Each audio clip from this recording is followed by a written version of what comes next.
gonna do? Grim. That's how it looks. I'll take Grim right now. I am the Grim Reaper. Bit grim. Grim bosses are good. And make it grim. A grim tale indeed. It's a little grim. Meaningless and grim. It's the Grim! It's Grim. Pretty grim, huh? Things look grim.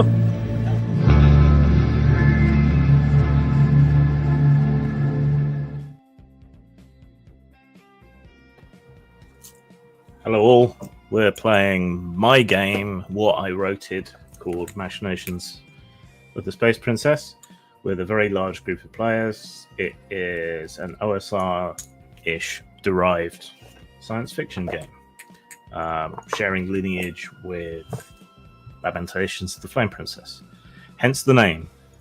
We have a party of itinerant space wanderers who are coming together in a crew to do odd jobs around space. Seems to be the sort of general thrust of the thing. Just some good old space boys, not meaning no harm, etc. etc. Right, I'm going to bring the players in, but I want everyone to keep in mind that with more players, talking over each other makes things extremely difficult. So we're going to go, as much as makes sense, in turns. So wait to be called, but you can defer on your turn or pass it on to the next person if you don't want to do anything. This will even be in non-combat sections, but the order will be somewhat random, but I'll try to make sure everyone gets to go. So yeah, try to keep the overtalk to a minimum, and we'll see how we go with this many players. All right.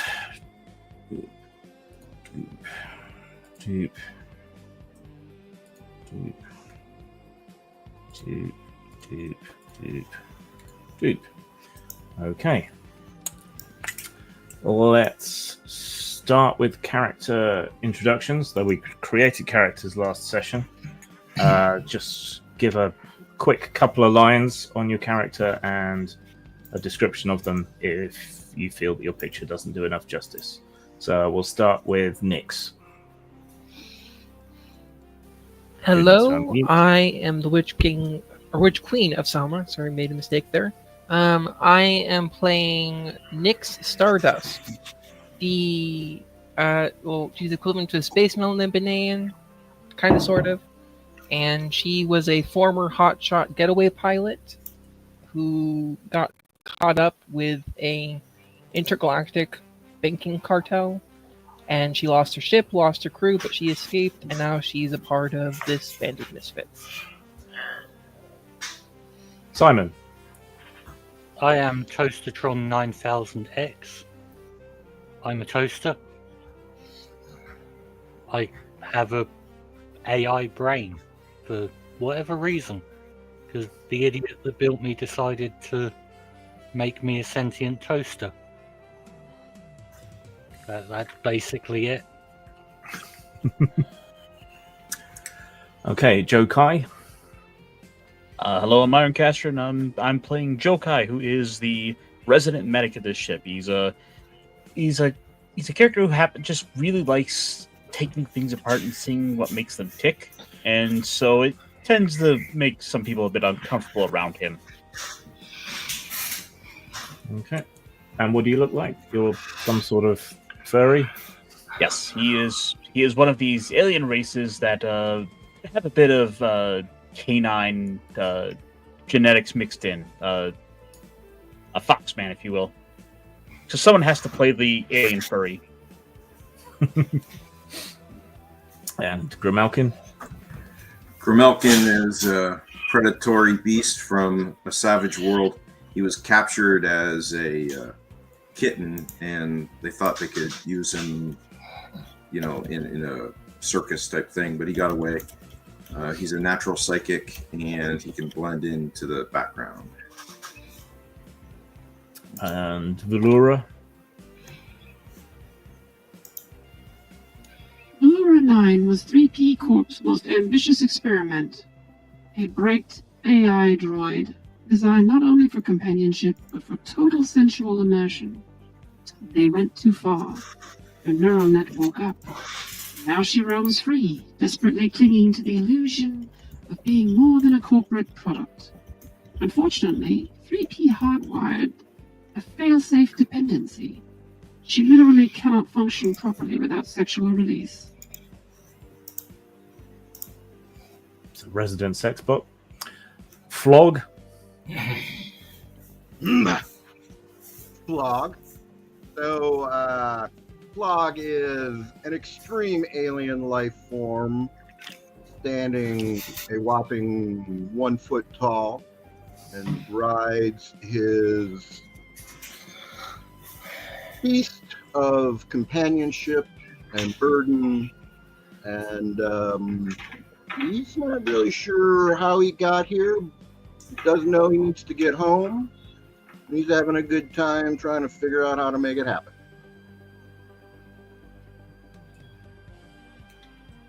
Okay. And Jim. Jim Mary Chain Reed here, the everlasting rocker. Currently, I'm in Jim Reed's body, but when I die, I may show up as somebody new. And Alma. Alma is a super intelligent AI that was built to break into systems, manage wars, etc. Decided it didn't want to do that, and so it hijacked a Grey Goo weapon because it was the only thing that had access to for its own body. Then it escaped and found its way to our crew. So, as you can see, Machinations is quite open to playing a whole bunch of weird shit. Okay, so for one reason or another, you have washed up in the Drelnox system, which is a border system far away from the civilized core worlds. And bordering a whole bunch of other dangerous systems. It's a good place to make your fortune, but unfortunately, so far, your fortunes have not been going so well. While hanging around on a variety of mining stations, so on, picking up bits of security work and other bits of work here and there, you've run into each other and formed, at the very least, an acquaintanceship until you finally figured out that there's enough of you here to form an actual crew. So if you could get hold of a ship, that would go a long way to getting you off these shattered remnants of a planet and back out into space, where hopefully you can earn your fortune again. Of course, you can't afford to buy a ship, but you could perhaps rent one. And you're at one of the larger space stations that drift above the shards. The planet was smashed apart a couple of million years ago and makes for easy mining, which is why there's any settlement here. But yeah, so you've been working here. You're on one of the larger platforms there, and fortunately for you, this platform is home to Non-Compass Mentis Zogblat's reduced price shipyard and vessel leasing subsidiary, a subsidiary of Rog Shipyards. And he does have a ship operational for rent, and it's only just finished being repaired, so it should be at maximum safety and security. Of course, you've got to convince Zogblat that you guys are trustworthy to rent the ship to. So, as we start our adventure, you pick your way through the rundown shipyards of the shards. Everywhere there are clanking mining ships, ore carrier vessels, gigantic drills with thrusters on them. Everywhere there's exhaust fumes and spilled rocket fuels from a dozen different species spacecraft, no doubt thoroughly toxic, and you'll probably end up riddled with cancer, but that's a problem for future you. Right now, you're outside Zogblat's. It's a higgledy-piggledy mess. A whole bunch of old ship parts have been piled together. to form a sort of high-tech igloo. And this seems to be where Zogblat operates out from. Nix, what do you want to do? Nix is going to head over to, let's see, probably go over to the clerk of the place and see if she can get a deal for him for getting the ship off his hands. The clerk or receptionist is an 8-legged insectoid woman with a variety of different lenses attached by various means to her head. She looks up from her computer at you. Does you want to speak to Mr. Zogblat? Yes, I would. Boy. All right. She buzzes from deeper in the cavernous interior of this metallized igloo. Comes presumably Zogblat, a little short fellow with 4 legs, which he trots along on. He's wearing a pressure suit with a big gas mask-like nozzle on the front. You can't see his face or his eyes or other sensory organs through the helmet, but on top of it all, he has balanced a rather battered and somewhat grubby foam Stetson. Greetings and salutations, says his translator box. As for myself, I send greetings to you as well, in many forms. But, I suppose... Well, let me put it this way. I'm in a bit of a pickle. I require transport. I have knowledge of some people who could crew it. Would you be willing to help me? So long as you can exchange currency for services, I would be happy to lease you my fine vessel. I don't... Hold on. She goes into the trash can outside. Is that what do you I done? find Toastertron in there, or Yes. Okay, so Toaster, you are lifted up out of the trash where you were so recently deposited by Nix. You will have heard what was going on because you have powerful auditory sensors to pick up when anyone might want some toast. But, so what do you want to do? Nix or Toastertron? Toastertron. He's muted. You must unmute, yes. I am going to stop pretending to be broken. Hey, pick me up. Hey, you there, pick me up. I pick him up. I heard you need some money. Yes, I do. I heard you were getting a spaceship. Yes, I am. Could you maybe give me a lift? Of course. I carry him out there. Cool. Check the panel on my back. And you check should the find panel. some money in there that my previous owner forgot about. Okay. And she, opens up the back. I imagine it's pretty easy to open. Someone appears to have tried to break the toaster by stuffing coins from various currencies and various civilizations into it, but there's also a cred stub for a bank account. Oh. Are you okay, Toastertron? Or is that not your name? I kind of just made that up. I assume I've got Toastertron emblazoned on me somewhere. Okay. Yes. Yeah, I'm Toastertron 9000X. I'm a toaster. I'm perfectly good and operational. I just pretended to be broken so that my owner would throw me out, so that I could try and have a bit of an explore.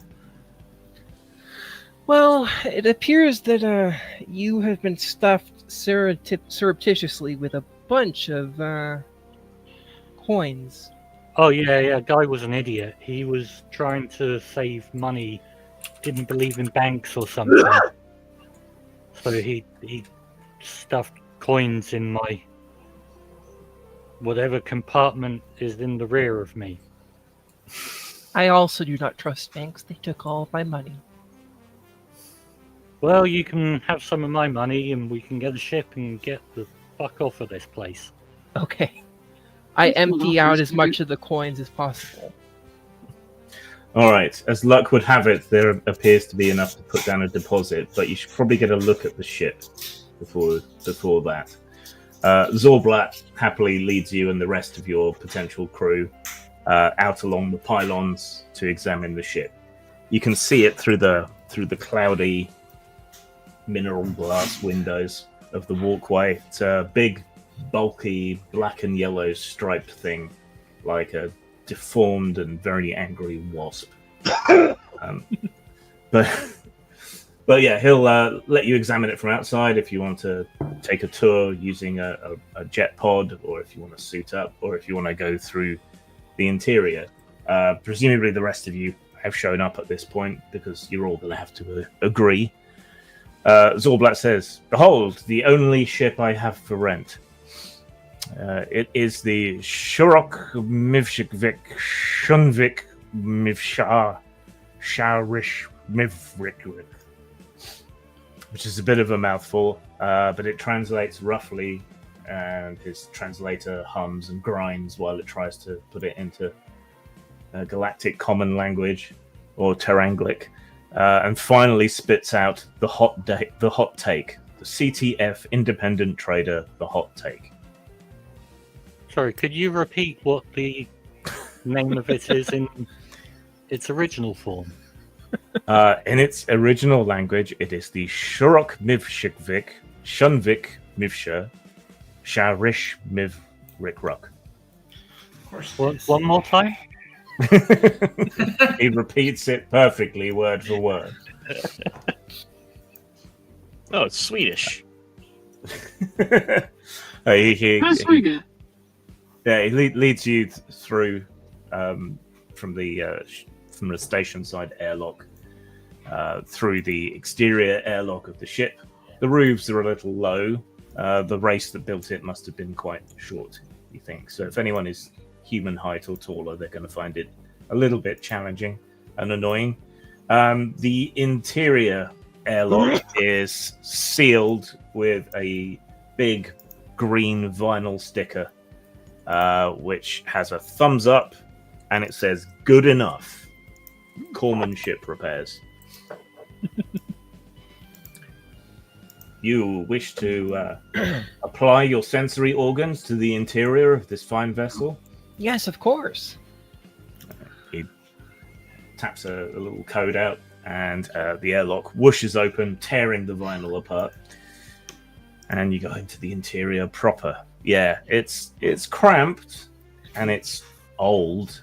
Like, all the sharp corners are like burnished by people brushing past. There's not a lot of paint left. Lots of rounded organic shapes.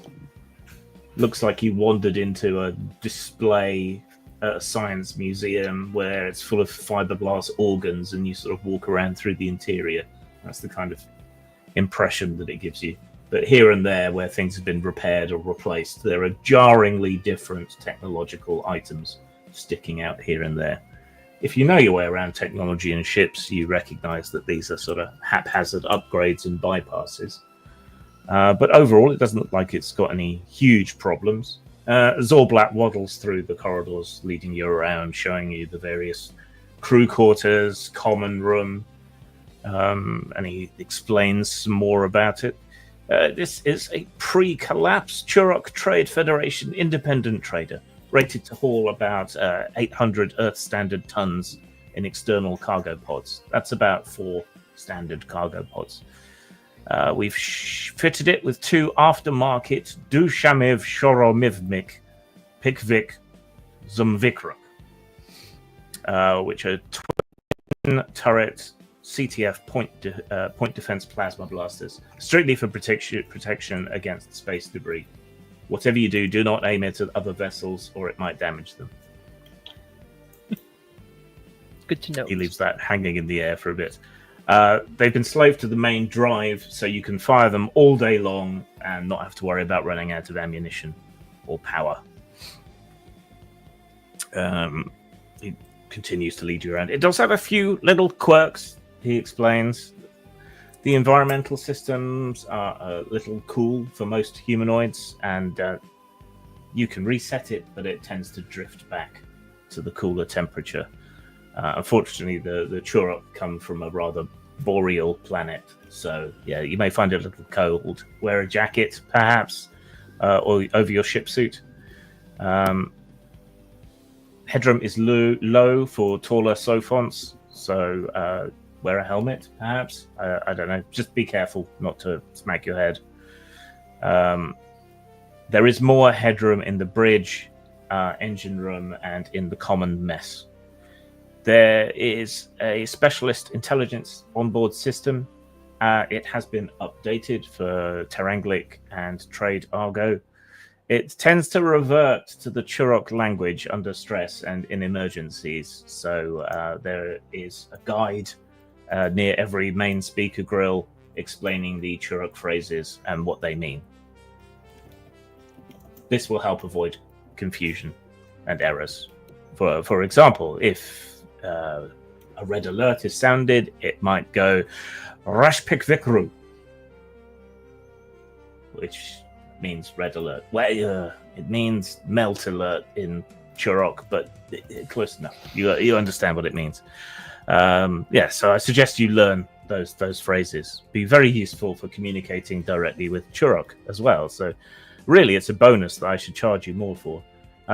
Please feel free to nose around the ship, check everything out, to make sure it's all as you wish, and then realize that it's the only ship for rent on this platform. 1,200 GPs per Teranglic month. I'll wait for you in the docking clamp. Does it have a wireless interface? It does have a wireless interface, but you do not have the password. Can I have the password? Should you enter into a rental agreement? Yes. So, does Joe want to look around anything? Yep. Yes. Joe's gonna go and take a look to see what the medical facilities would be on this ship. There is no dedicated medical bay. However, the vessel is rated for up to 10 crew, so it has passenger space for that, and there's only 1, 2, 3, 4, 5, 6, 7, 8 of you, and 2 of you are robots, so maybe they don't need one of the cabins, so you might be able to turn that into an impromptu medical bay. There are first aid kits, but they look rather old.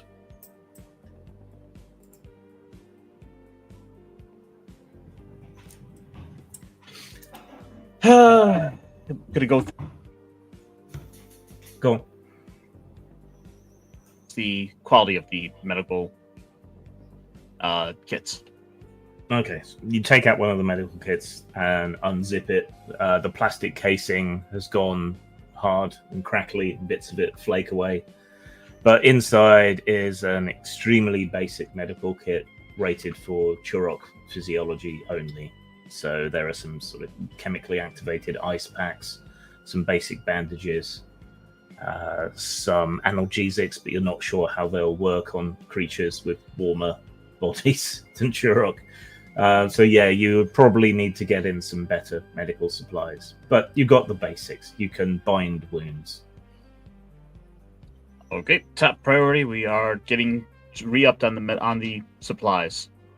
I'm gonna go and squirrel a bunch of these into one of the bedrooms areas close to the entrance of the ship, so that we can quickly get someone to medical. Okay, yeah. So you move the medical supplies in there and maybe stick a little sign on the door saying Med Bay on a post-it note or something. I make a little red plus. I make a little red plus, and then I get sued by Sweden. Yeah. Grimalkin, what do you want to do? I activate my camouflage and blend into the background and hunt the hallways and see if there's any pests or stuff on board. Okay. Do you have survival as a skill? Survival? I don't know. Is that a basic skill? I think it's a basic skill, so you got a 1 even if you didn't put anything into it. So roll a d6. Yeah, I got 2. Is that equal to or under your skill? Nope. Okay, can you make a will save, please? D20 equal to or under your will save. Oh, that's way better. 6. That is under. Okay. So you prowl around the corridors, sniffing around. There have been pests here recently, but you think they've been cleared out.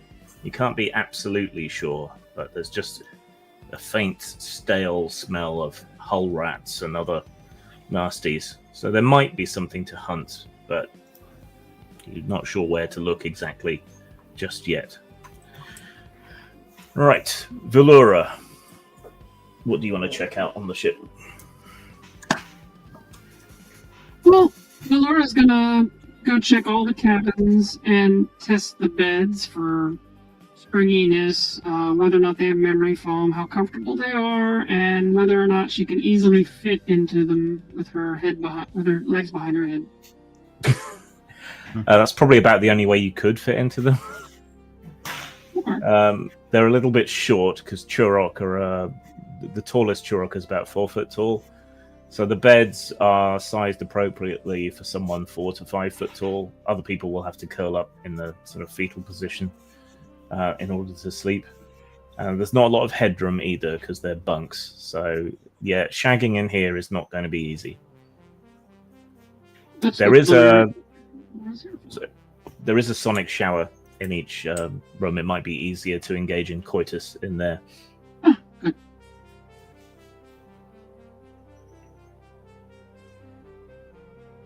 There are plenty of power ports, and the engine system seems to be overrated for the size of vessel, probably because it's a cargo hauler originally.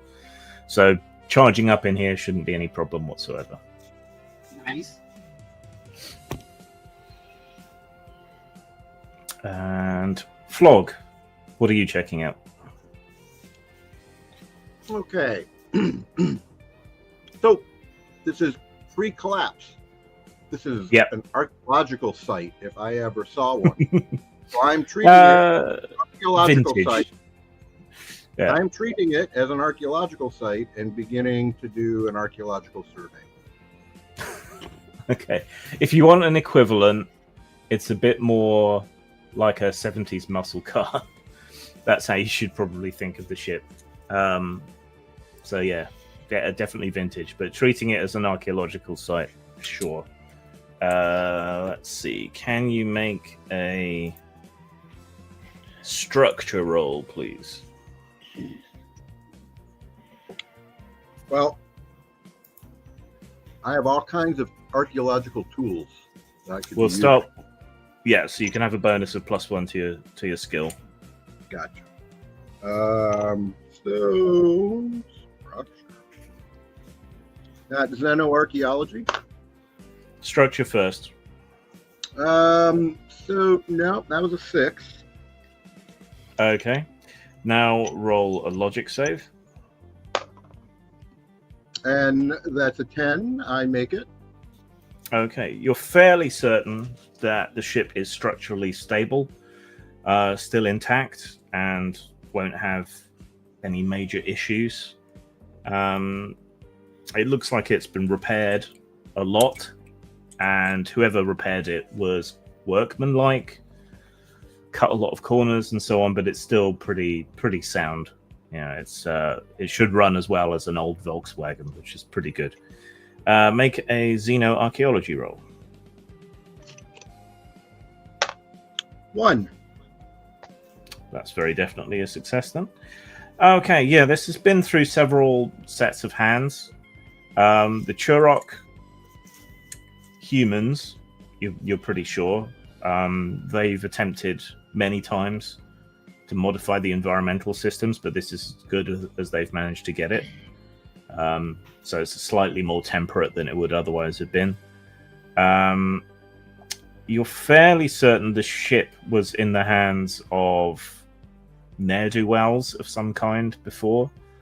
There are remnants of some scorch marks on some of the power relays. The internals have been replaced, but nobody really bothered to replace the externals. so they still look a bit burnt. So this ship has had a checkered history and has belonged to a lot of different people. The original Churok, whose trade federation was part of the Erlanth matriarchy as like a subordinate species.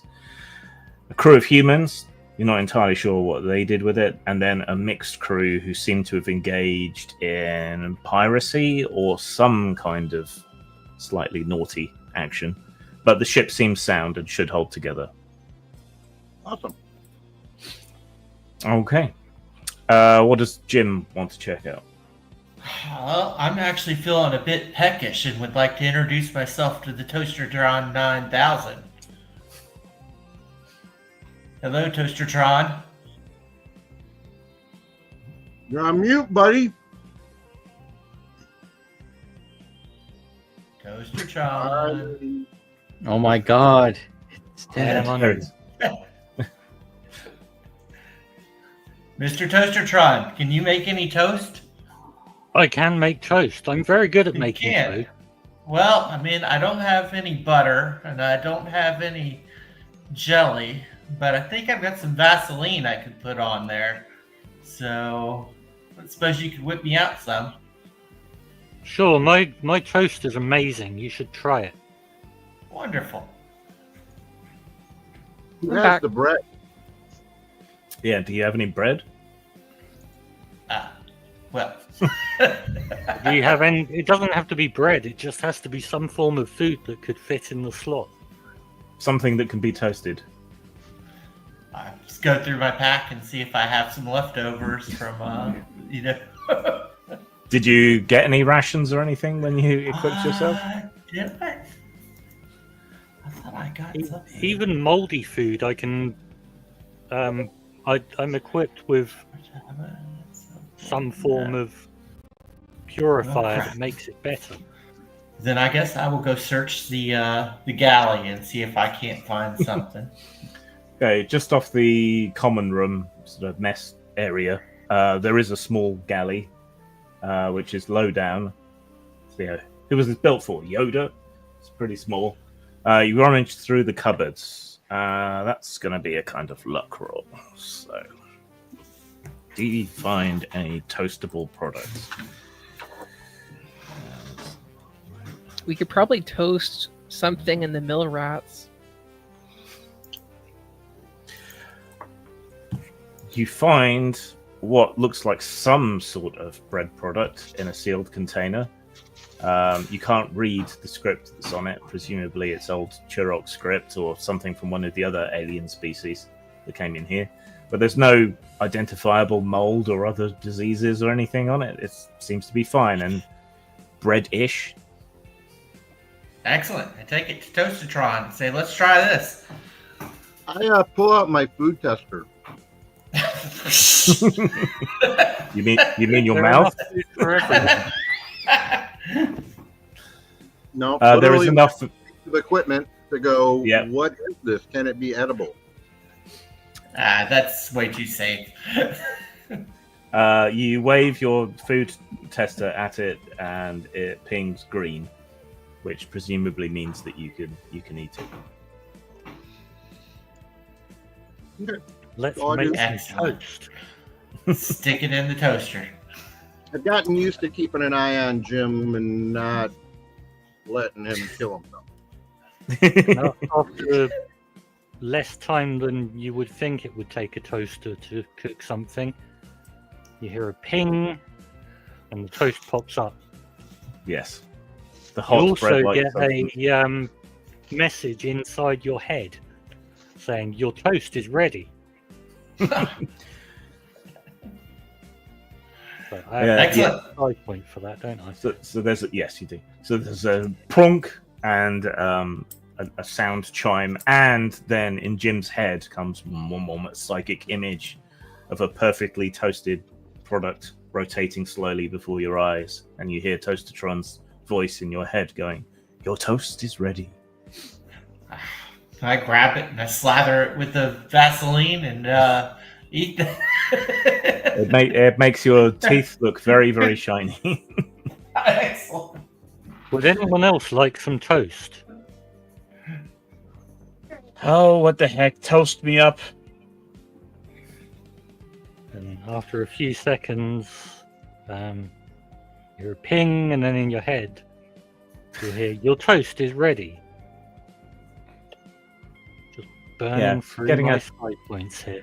Getting a psychic alert that your toast is done is interesting as an experience.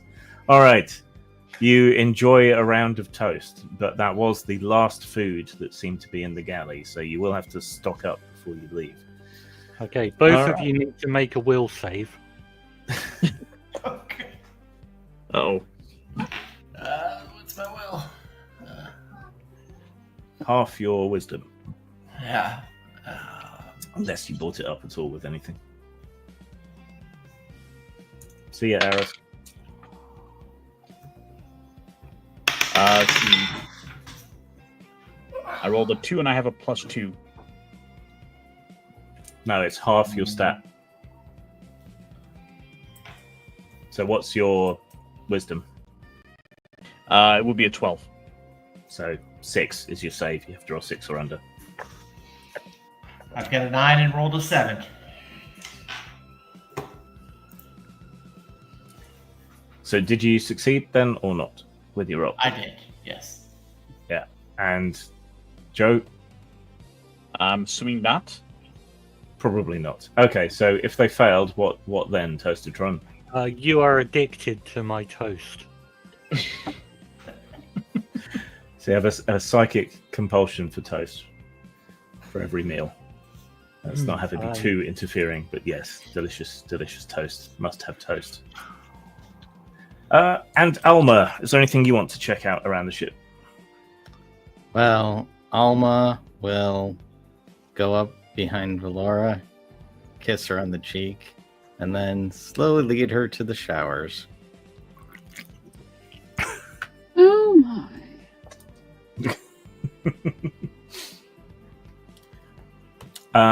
So I take it you're testing out the showers to see if there is enough space for a good time. Yes, we're totally testing out showers. Yes, he also takes on a form to enable a lot of exploration. Cut to black. Now, if the ship starts rocking, everybody knows what's going on. Okay, brief montage with sexy space music. Velura putting little rubber coverings over all her ports so the shower water doesn't get in. Alma dissolving into a mass of grey tentacles and swarming all over Velura. And then we tastefully cut away to black across a bulkhead. Yes, there's just about enough room to have a good time in the shower, so that will do nicely. All right, Zorblat is waiting for you all back at the airlock. He tips his huge foam Stetson back as you drift back to the entrance. So, will you hire it? Before we do that, can I just see if I can hack the Wi-Fi? You can. It has basic password protection. It's not a military system of any kind. So it turns out Wi-Fi isn't much different even in the 61st century. You didn't manage. Okay, can you make a logic save, please?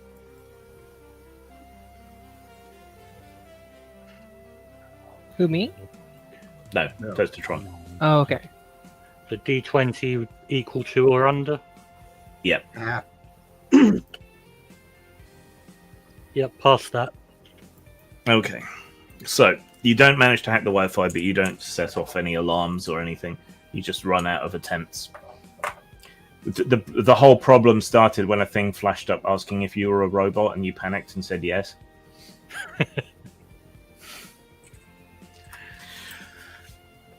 So you're gonna lease it? Would you like the contract to sign? Of course. Okay. He brings out a little hollow bead. A contract flashes up in the air and scrolls past slowly in like half a dozen different alien languages all at once, which is very confusing. Let's see. Can everyone make either a xenopsychology roll if you have the skill, or a logic save if you don't. One. If all this stuff flashed past really quickly, would my human computer skill be relevant? Yes. You can use that instead if you want. D20 for saves, right? D6 for everything else? Yeah. D6 for skill. 17. I do not make it. Okay. I passed my human computer skill. Okay, you managed to memorize everything and then read back through it more slowly with your amazing computer brain.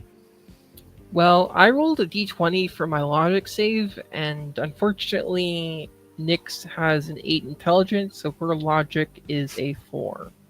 So I do not think that's a success. No. All right, so long as... My save is a 10. I rolled a 1. Okay. As long as at least somebody succeeded. Laura has a 9 for save, but I rolled a 16. Okay.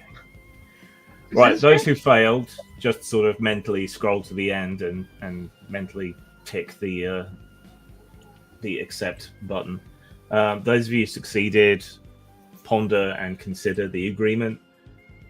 You're responsible for making good any damage to the vessel. It's all pretty much standard stuff. Weirdly, Zorblat is not trying to rip you off. He might be cheap, shoddy, and backwater, but he seems to be an honest dealer for the most part. All right. So before you exchange money, that after the contract has been signed, Zorblat stops a moment, sort of cocks his head slightly, and says, "How would you like your first month's rental free?" Oh. Somewhere in the back, there's a... Shit, go, quick. Wait, before anybody can answer, somewhere in the back there is a muffled, yes, yes, yes!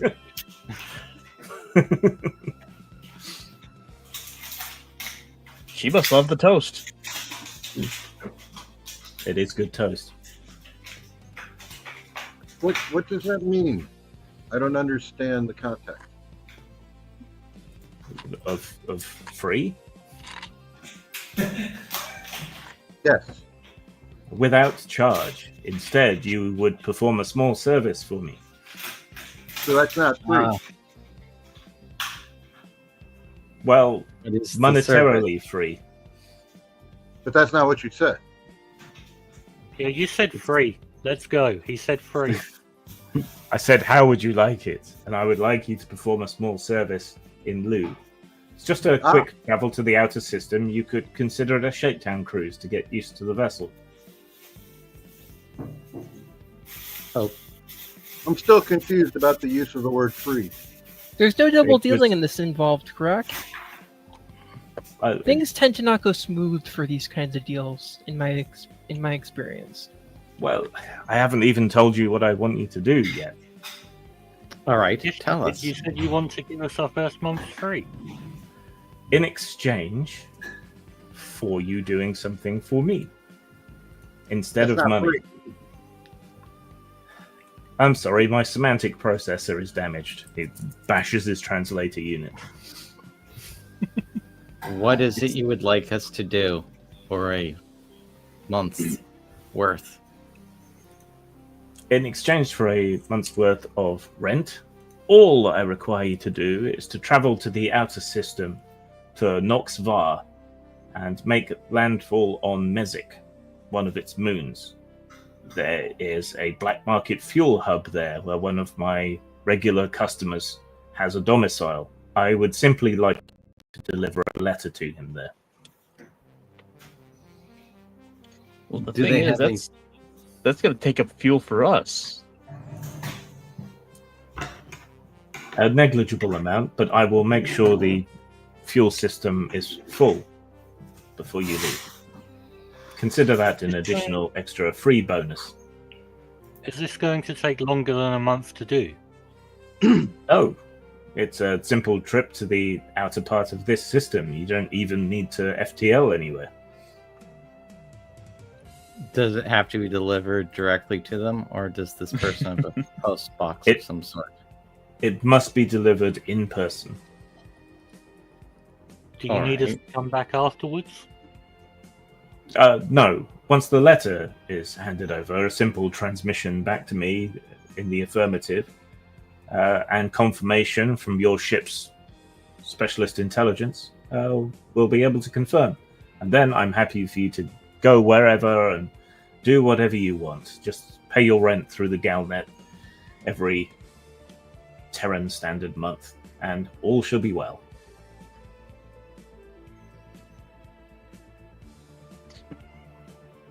I'm for this. What about the rest? Are we going that way anyway? I'm just the pilot. You do what you want. All right. That's almost everyone. Yeah, Do the others have a say? Positive or negative? So I carry a little crew member ID card. It just says MOTSP crew member. I just kind of wave it at you. Yes. Do you wish to do this job or do you oppose it? You're taking a vote currently. I'm presuming we're democratically based. Oh, me? Yes, do it. Let's go. All right, then we have a majority. Excellent. Then we have an accord. The rental is yours. Who will be acting pilot? I believe Nyx. I can assist. I can fly. Yes, I am the pilot. Hypothetically. All right. I know how to fly a ship. I see. What other functions do you have, Toastertron? I make really good toast. Yes, that's really good toast. But Unfortunately, I figured if I was going to escape this shithole, I should probably download flying ships into my memory bank. So I did that, and then pretended I was broken. And now I'm here, and we have a ship. I see. Well, Very who well. should I give the keys to? I'll take them. Okay. He reaches into his pocket belt and takes out the ship's key, which is a big, chunky thing like a car key with a beeper on it. The beeper is painted in red and gold, and he hands it over to you. It has a pleasing weight to it. There. And here is the letter. And he hands you a small hologrammatic bead. Make sure you present it to him in person. My SI will confirm and contact me back. And then you're free to go and do whatever you wish. Okay. Can I have the Wi-Fi password now? Oh, certainly. He takes out a little data pad and sort of covers it so the others can't see and shows you the password. The password is password. And I didn't manage to hack that. No. Too clever for your own good. And it wasn't any of your usual passwords like toast. Toast 2. It's not 1, 2, Toast 3, 4, 3. 5, is it? In fairness, I've probably never actually hacked anything before. I just downloaded the Idiot's Guide to Hacking. Yeah. That's the same coat I have in my luggage. All right. Well, I will leave you to it. If you need anything else, please do drop by the store, and we offer discounted repairs to renters and purchasers. He tips his hat and waddles off back down the corridor back towards the station proper. All right, Nyx. Is there any additional checks you need to do? Or can we go? Well, I will need to perform the typical flight checks before we take off. And is there traffic control on this planet? No, not really. Just try not to crash into anyone. Okay. So while ahead. Nyx is doing that, I'm going to be like the worst backseat driver ever. Like you must check your rear view mirror and check your wing mirrors and whatever else you're supposed to do when you drive. All right. Grim, how big is the cockpit? The cockpit is big enough for 2 crew and a supervisor. So there's pilot, co-pilot, and commander or communications. This is like 10 feet by 10 feet or something like that. Yeah, it's cramped because the Churok are small, and when you're piloting, your knees are right up. Well, I'm 4 feet tall, but 10 feet long with a 10-foot tail. I go like every cat and lay right in the middle of a spot I shouldn't be, and start licking my balls. Why do they All do right. that? So things before you take off. Remember that you ate the last food that was on board. So Nix is doing pre-flight checks, checking all the systems, warming up the engines, all of that stuff, taking it out of sleep mode, basically. Toastertron is supervising and being an asshole. So, Joe Kai, do you want to do anything before you guys all head off on your first mission? Hang on. Hanging on. Yeah. Sorry. No, Jokai is going to promptly take that supervisor seat, and he's gonna sit out and tell him, like, yes, keep going. Just make sure you keep us between the lines. Do you not want to pick up any medical supplies or anything before we take off? Oh, right. Well, Jokai doesn't exactly have anything in the way of currency, so he's a bit strapped for cash. Okay. Oh, we've got a shitload of money. Nix will request Nix is doing that to pick up supplies, in particular food, since I imagine that you actually need to eat something biological to survive. You can't just plug yourself in. That is correct. And if you check my bag over on that chair over there, right behind the toaster, she glares at him. That's Toastertron 9000X to you. Mr. Toastertron 9000X. No, Dr. Toastertron 9000X. Captain. So inside that bag is, among other things, a carefully sectioned off area in the portion of the bag with 10 days worth of mill rats. And just as a reminder to everyone who's not read the description or doesn't know what they are in the game, they are 3 meals worth of a day's worth of food and drink in each mill rat. So we have enough for 10 people basically, but only for one my day. money in your bag for one day. Yeah, Yes. for one day. All right. So does Joe want to pick up any supplies? I mean, you haven't got currency, but as Toastertron pointed out, there is group currency.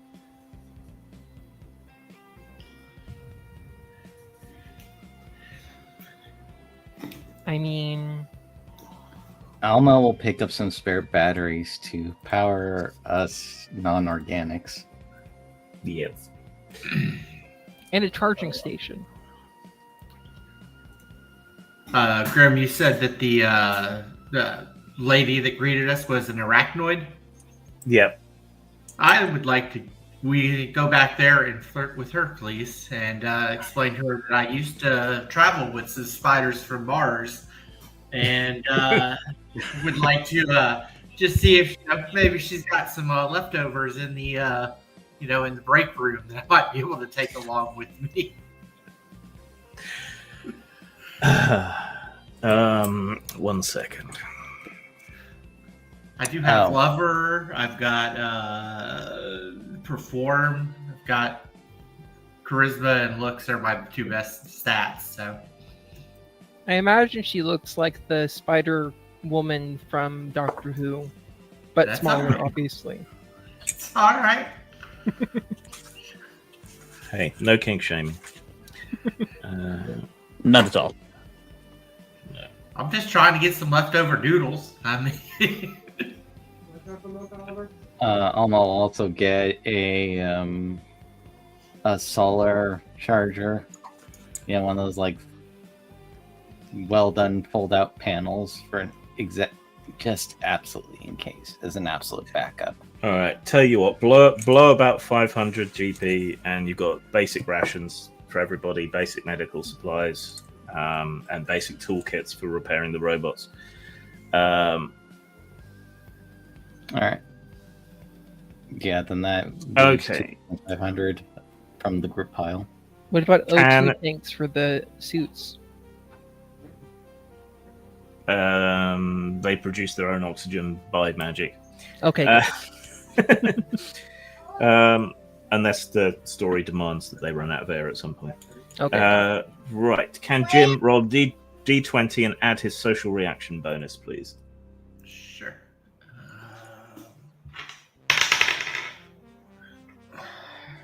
Got a 12 on the dice and a 5 for social reaction, so a 17. Not enough to really change her attitude towards you. But your attempt does kind of distract her a bit, and you're able to slip by into the office kitchen and check the refrigerator.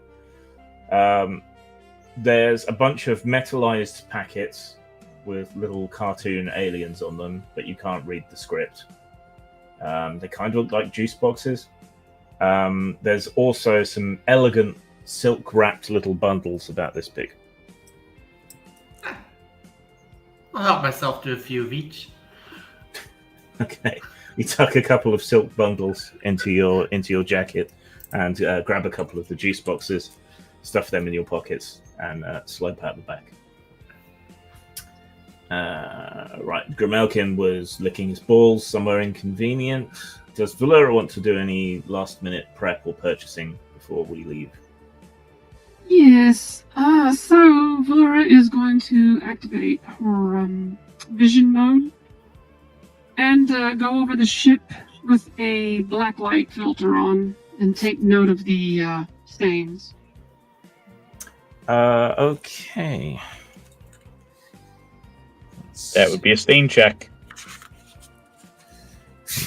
Would be a sanity check. It's Star-Lord. Make a search roll. You can add 1 to your search skill. The things you get a crit on. Well, does a 1 count as a crit on a d6? Don't know, but if that's what you rolled, it's it's a d6? Yes, it's your skill. Oh, sorry. Yeah. So I got a 2. And search starts at 1, and I gave you a bonus of 1 for your vision system. And then I have another 1 for the skill. Yep, so that's a success. Okay. Yes, so switching through vision modes as you wander around the ship, there are areas of the ship where there are very old bloodstains from various species. And when you get onto the bridge, you notice that the largest concentration of hidden bloodstains is all over the pilot's chair that Nix is currently sat in. I'll address Nix. You do realize that the last person who occupied that seat was murdered, right? Violently? But don't worry about it. I've flown these kind of ships all the time. Alright. Just so you know, there's a number of very suspicious stains on board this ship that indicate there was a great deal of violence on it before we had it. If there are any ghosts, let me know, and I'll call someone up. Actually, my worry isn't so much with ghosts, it's the fact that this ship may have a reputation that precedes us. Well, if we have any luck, we'll get rid of this ship as fast as we can and get another one. And ditch the ISS codes. Or IFF, whatever you want to call it. Alright. Flog, anything else you want to do before takeoff? Yes. So I'm going to take a look at the letter using my multispectral survey wand and my micro lidar. Okay. This is a standard secure hollow bead with a legal seal on it. You could break the seal to examine it, but doubtless that would know. Okay. That's all. Okay. That, and if you could do me a favor and show everybody what it looks like when I'm hanging out with them. Yeah. You see the picture. Find that again. I dropped some in the StreamYard. Oh, okay. I didn't see that. Just to help you out. Okay. Yeah. So that's what he looks like. And that's a banana for scale, apparently. That's how we know it's traditional. Yeah, He's it's a a little foot tall. techno. Yeah. It's very small. Small. Like, end to end, probably 3-4 bananas tall. And Correct. almost always riding around on your squid-faced donkey thing. Which is 4 foot tall at the withers. There's another picture, I think, of me riding. Does this mean we have to have an animal pen? No, it's my his train. housebroken. Yeah. He poops in the airlock and then evacuates it. All right. Jim went and stole food from the work fridge at Zorblat's, and Alma told other people what to do. But does Alma want to do anything else before takeoff? Since the supplies are running, Alma will go to goo form, slip through the cracks, look for any hidden compartments a la Han Solo. There are no Han Solo style hidden compartments, but in the various access tubes and corridors, you do find dozens of skeletal corpses of hull rats and other pests, and the residue of some kind of toxic gas or something used to kill them all. Nice. I will toss those out. We don't know what kind of diseases they have. You emerge from the ventilation with a little bony genocide with you. Oh. Additional crew member popped up. Grim, are the other characters still out shopping and stuff? Well, it'll take them a while to grab everything, but So I'll leave the ship and hunt for, the pests and vermin on the docks. Okay. Bring back for something to eat. Okay, we'll use hand. Let's see. Use an oracle. Big bloody pile of them. Leave inconveniently on the deck.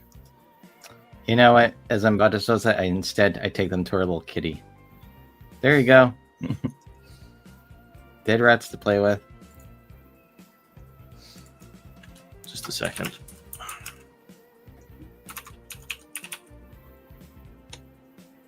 As long as he doesn't go putting them in the medical bay.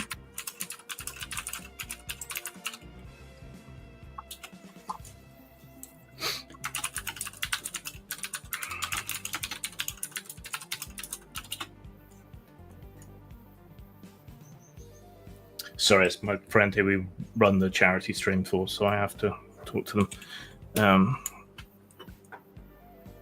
That should be it for the moment. Okay. All right. So you got food, water, batteries. Nix has finished warming up the ship, bringing all the systems out of standby mode. Everyone gathers back on board, including Das Wolfen's character, who was here all the time. Yes. Yes. And not watching football. Do you want to quickly introduce and describe your character?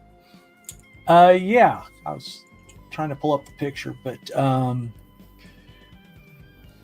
his name's Lars McCroy.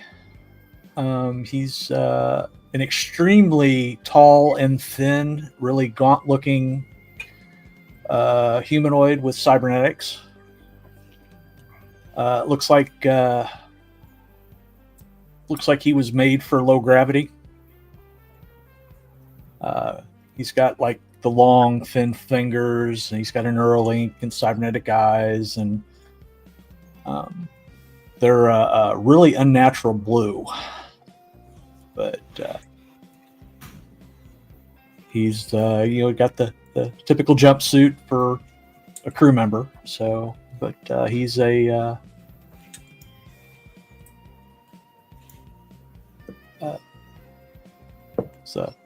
technical type person.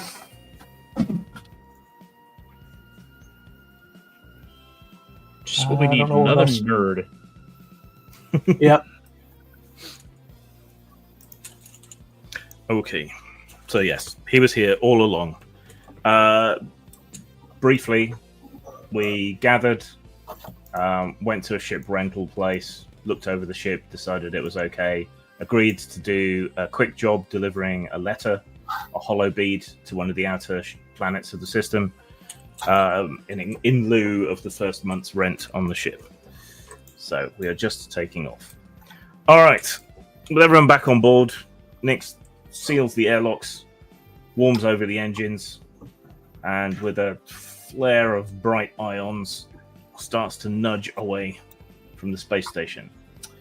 Okay, add 2 to your pilot skill and roll a d6 under it. Okay. My pilot skill is a 2, so I need a 4 or lower. And that's a success at a 2. Okay, you easily and smoothly undock, don't crash into any other ships, and start to move away from the station. And slowly falls back out of sight behind you, along with all the other ships, which all immediately start vying for the parking spot that you just opened up. Okay. Your bulky yellow-black ship starts moving out away from the station and negotiating its way through the shards of broken planet all around you. You need to set a course for... where's my notes gone?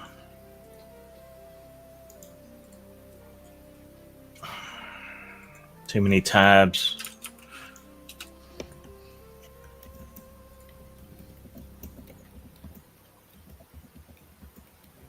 Noxvar, which is the gas giant on the outer border of the system. Do I need to roll piloting to set the course for that, or do I just do that? 1 second. Even when you're running your own games, you need to remember stuff.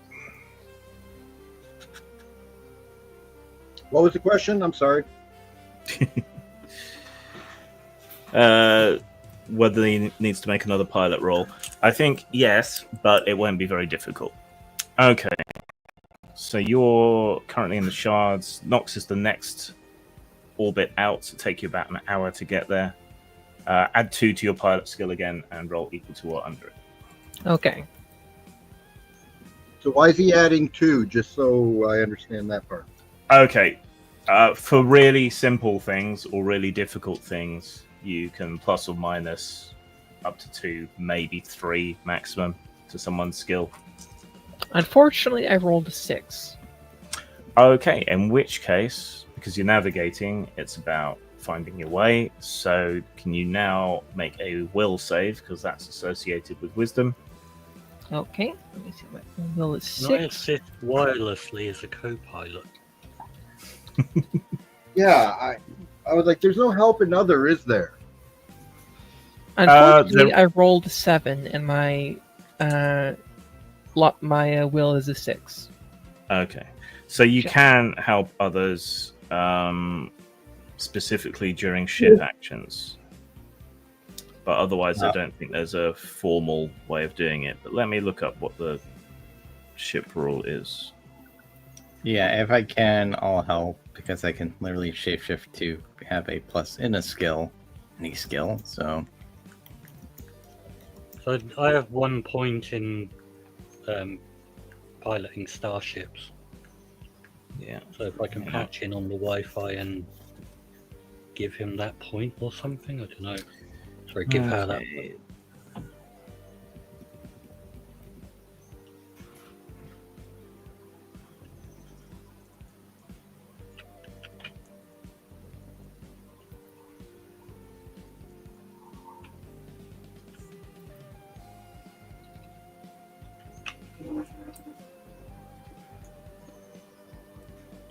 Okay, when people do things on board ship, it generally adds to the statistics. But if two of you were helping with the navigation, we'll say that could raise your will save by 2. Was it a success if your will was if your will save was too high? Yes, it would be because I only failed by 1. Okay. It's a suboptimal course on a ship that you're still getting used to. But you manage to get yourself there. It just takes about twice as long as normal. It takes about 2 hours instead of the more typical 1 hour in order to get close to Noxvar. Okay. Noxvar is a huge, violet-hued world, constantly covered with enormous superstorms that are everywhere on its surface. There are no permanent features on it, so it's not like a Jupiter, and it's not banded like Saturn. It's just this constant ness of storms and lightning crackling through its enormous atmosphere. It also puts out an enormous electromagnetic field, so much so that the close moons are rendered completely uninhabitable to all but the toughest of organisms due to radiation. And for pirates and smugglers, however, the outer moons are partially cloaked, intermittently cloaked by these electromagnetic storms. So that makes them absolutely perfect. There is 2 main moons of note, and probably hundreds of others because it's a gas giant. Depends what you count as a moon, I suppose. Calvaron is one of the inner moons that used to be protected by an enormous shield array during the height of the Erlanth matriarchy's power, where it formed an outer outpost, a naval depot. But no one's been able to go there because of the radiation for quite some time. Which is unfortunate because it's probably full of all kinds of shiny Imperial weapons, battleships, all kinds of scavenging stuff. It's right there, and it's so tempting, but everyone who's tried to go and get anything from it has died. So maybe not such a great idea. On the outer moons, there is Mesic, which is where you need to go. It has a little black market fuel hub, shielded by the electromagnetism of the planet and its own cloak. However, since you've been in the system for a while and you've rubbed shoulders with naughty bad people, you know roughly where it is, but you're still going to have to search to find it. Okay, who is operating the sensors?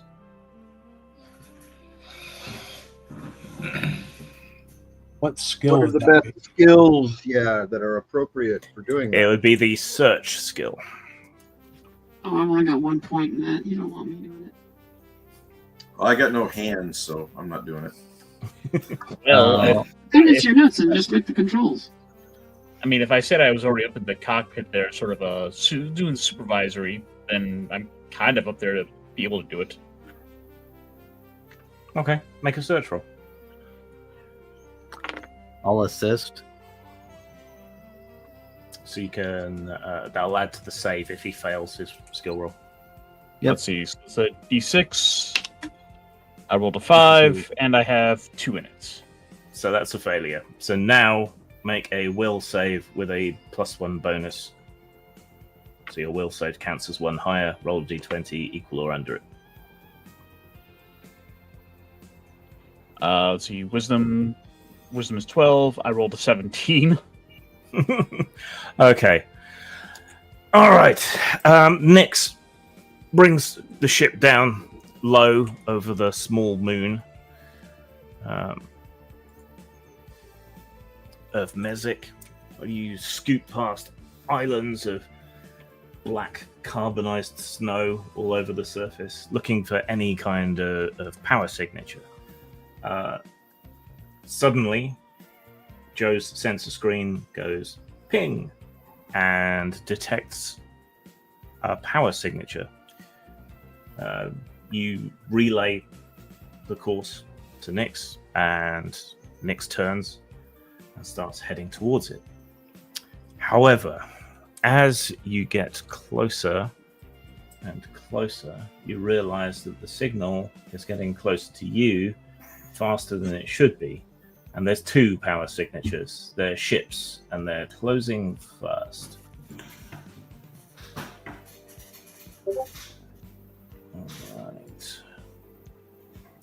Alright. Pilot, please roll initiative for the whole ship. Okay. How do I do that? I think it's a D20 plus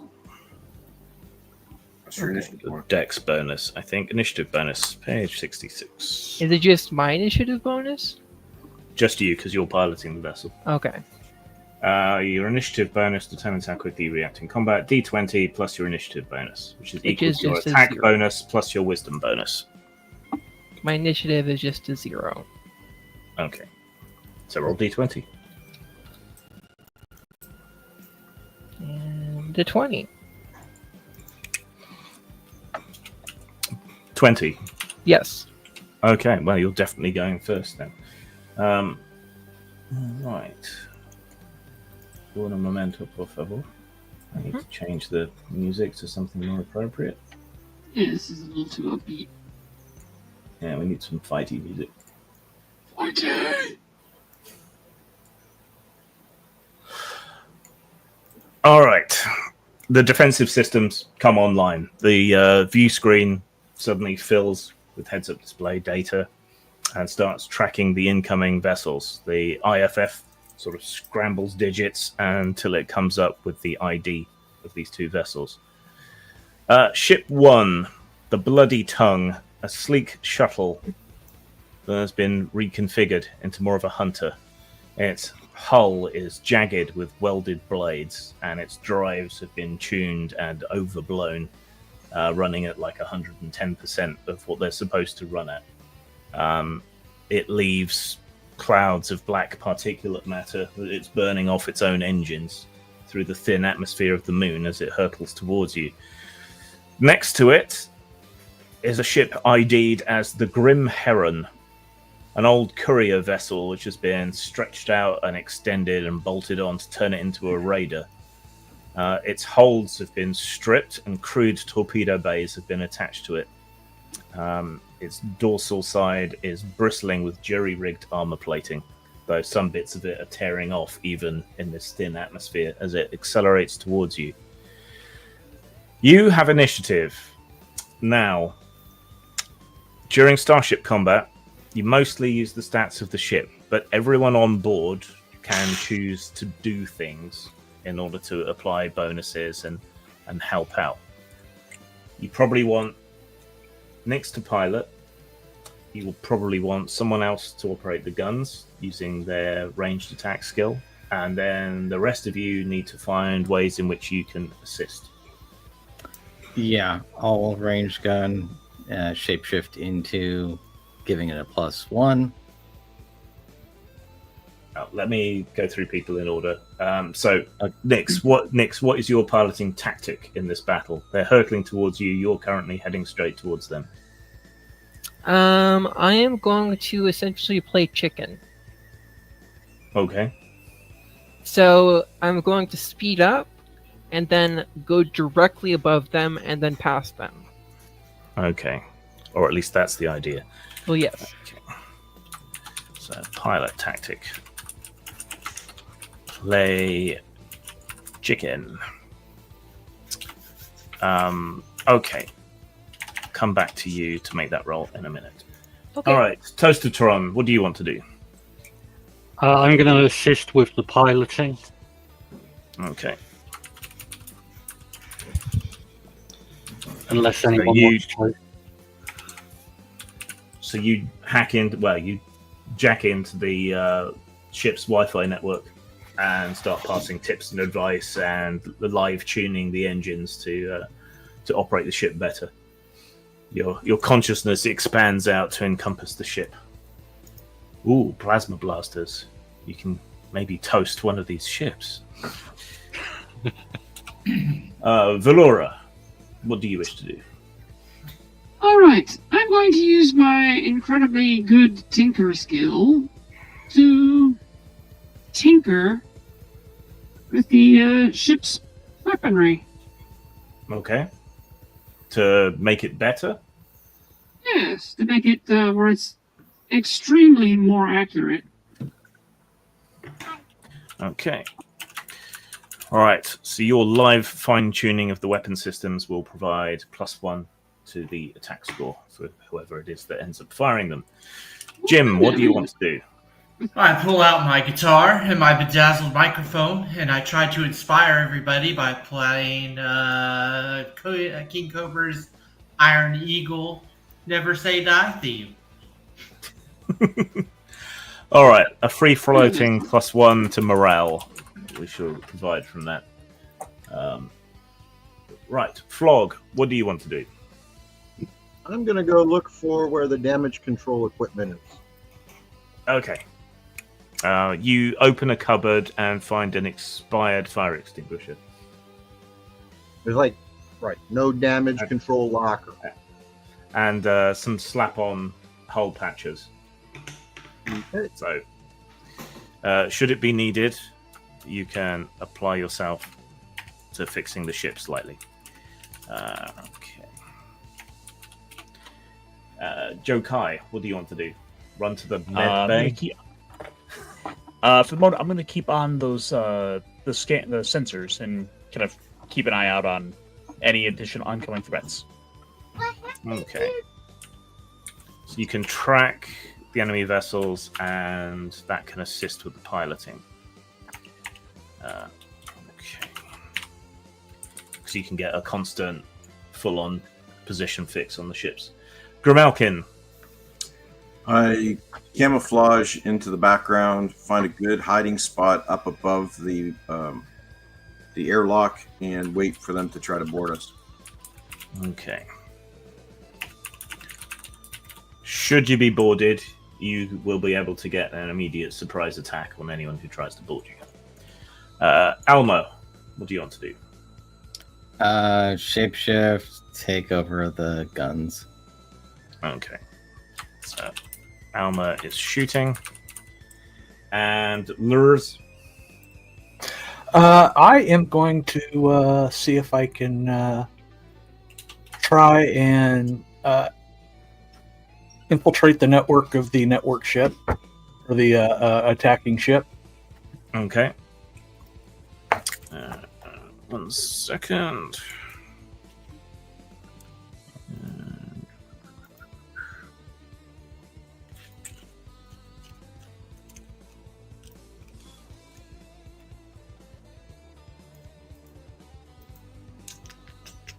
You're going to Jeff Goldblum them. Which of the two ships do you want to try and hack? The Bloody Tongue or the Grim Heron? The Grim Heron. Okay, the old courier ship. Okay.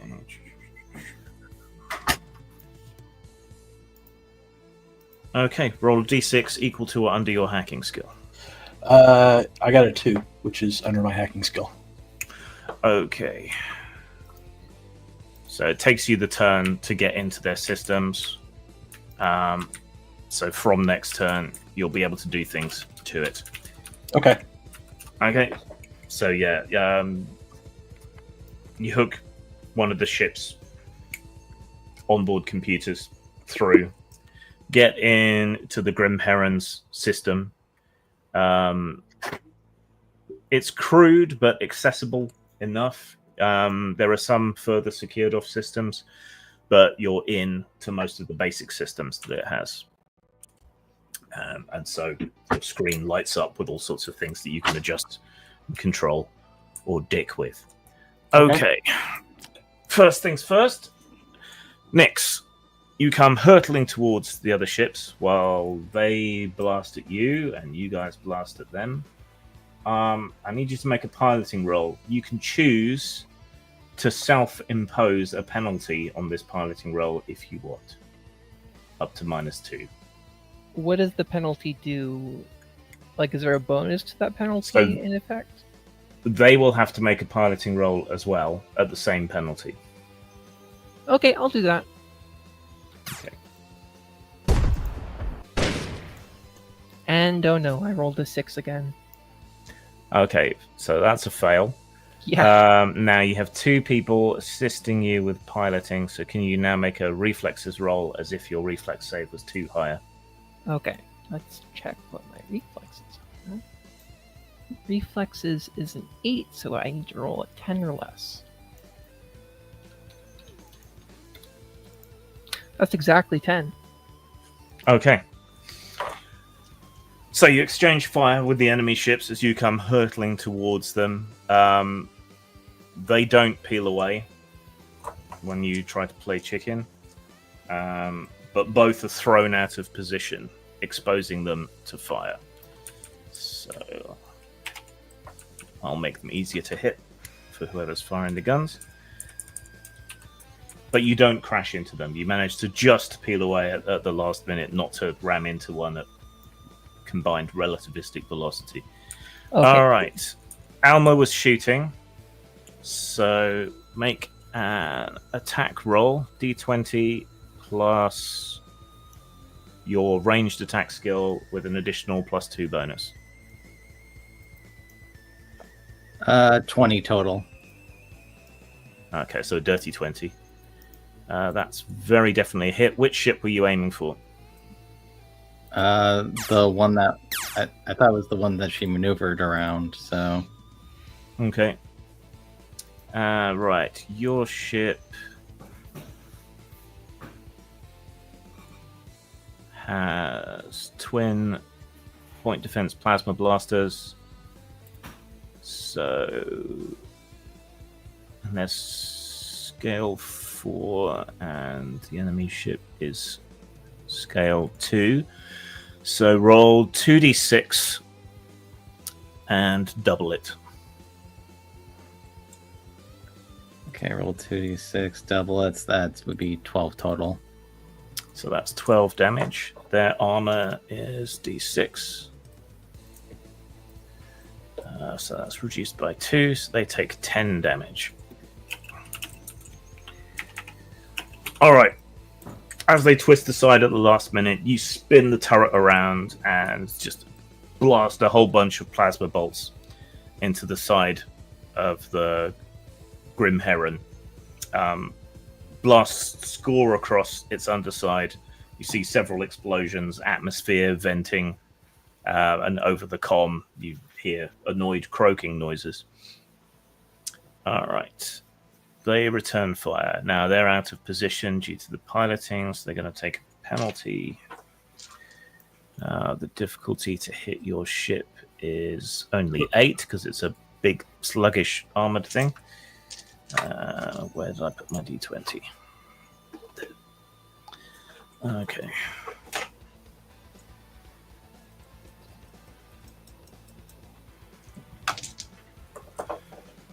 Right, the Bloody Tongue fires its light mass driver and manages to strike a glancing blow.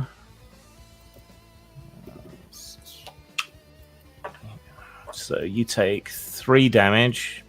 Your ship has an armor of d4, so someone roll a d4. Okay, I will roll a d4. I got a 4. Okay, you take no damage. So yeah, it fires off its mass driver before peeling aside. A few high-velocity, magnetically propelled slugs hit into your outer armor, but they're pretty much like being hit by micrometeorites, which you're eminently protected from. The Grim Heron, meanwhile, fires its twin pulse lasers. So it needs 10 or more. hits. 2d6 damage halved. It's 8 halved to 4. Roll your armor again.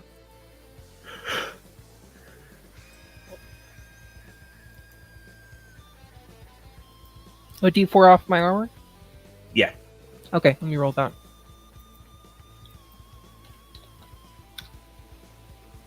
That is another 4. Okay.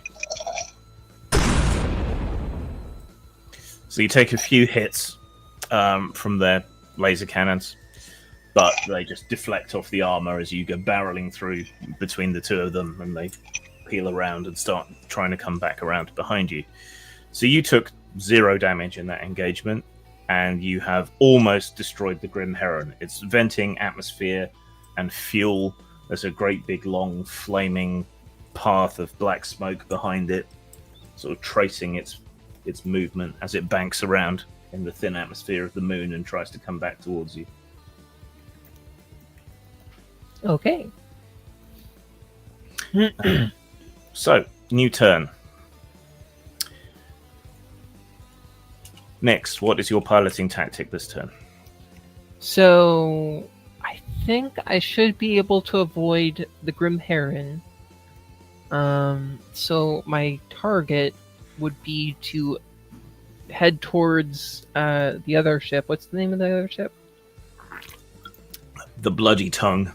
Head towards the Bloody Tongue and attempt to maneuver around it to cripple it as well. Okay. So get in behind it so someone can shoot at the engines, yeah? Exactly. Do you want to apply... Oh, I need to know what everyone else is doing first. Okay, so you're trying to get behind the Bloody Tongue. Okay. Toastertron, what do you want to do? I want to send a psychic message to the pilots of the other ships. Okay, that'll be 2 psi points. What is the message? Surrender and we'll let you live. We'll just take your ships. Okay. Roll a d20 plus your social reaction roll with a bonus of +1 for it being an ominous psychic message from a toaster. Sorry, I've got to find my social reaction thing.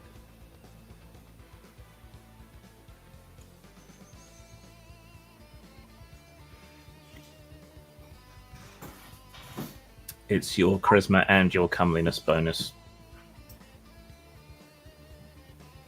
Okay, so +4, and then was it +1 for the... Yeah, +1 for it being an ominous psychic message. Jim, is there a way I can help him? No, because it's his direct side to side. So I got 19. Okay. All right. You sense fear, so you're at least as useful as Deanna Troy. Okay. Right, Valura, what do you want to do this turn? This turn, I'm going to once again use my awesome tinkering ability to, let's see. Well, can I actually improve the damage output of the weapons? Yes. So Nyx is having to slow down to turn and sort of bank through the thin atmosphere. So that means the engines are no longer at full blast, so you can divert additional power to the weapons. Okay. Okay. Jim. No, you don't need to. I will continue to try to motivate the my fellow team by playing Danger Zone by Kenny Loggins. Okay. I was hoping to plug my guitar into the toaster and send it with the psychic message. Flog. I will continue to stand by to plug holes. Okay. The hull rang like a bell when it was hit. So you can kind of move into position, ready to repair any damage that gets done in areas where the ship seems to be taking fire. Joe, what do you want to do? Keeping track of the damaged ship. Okay. Yes, its hull integrity is down to like.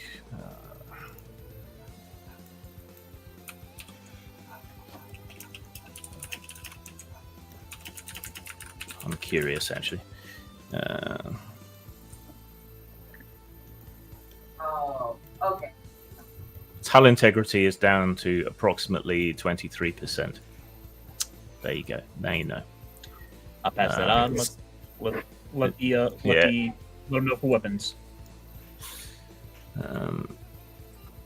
Actually, with that information, you could offer suggested targets to finish off the ship. If we were to target their life support systems, then that should, with the venting of their atmosphere inside there, it should get that one out of the battle. All right, Grimalkin, still waiting just in case. Still waiting. There's nothing else I can do. Yeah, you lurk. Alma. Yeah, gonna fire. Okay, we'll come back to you in a sec then. And McCroy? I am going to trick the computer into thinking that there's a fire in the fuel cell. Okay. So it cuts off the fuel immediately. Make a hacking roll. It's a 1. Okay. You're watching the Grim Heron on the screen, the damage readouts and everything, and then its engines abruptly cut out. It goes and then plunges down and hits one of the black ice mountains, exploding in a bright blue-green flame. 1 down. All right, so Alma twists the cannons towards the other side. Nyx is trying to get behind. Okay, do you want to penalize your piloting roll? Yes. By how much? -1 or -2? -2. Okay, so what's your normal piloting skill? 2. Okay. So that's 0 then. Okay, let's just be -1 then. -1. Okay, you need to roll a 1 then. Okay. 1d6. And do I get any bonuses from the crew? No, nobody's helping you this time. Damn it. Okay, fine. Well, there's a floating +1 from the music, so I guess you can use that to add your skill up to 2. Unfortunately, I rolled a 5. I rolled a 5 this time. Not great. Make a reflex save. Okay.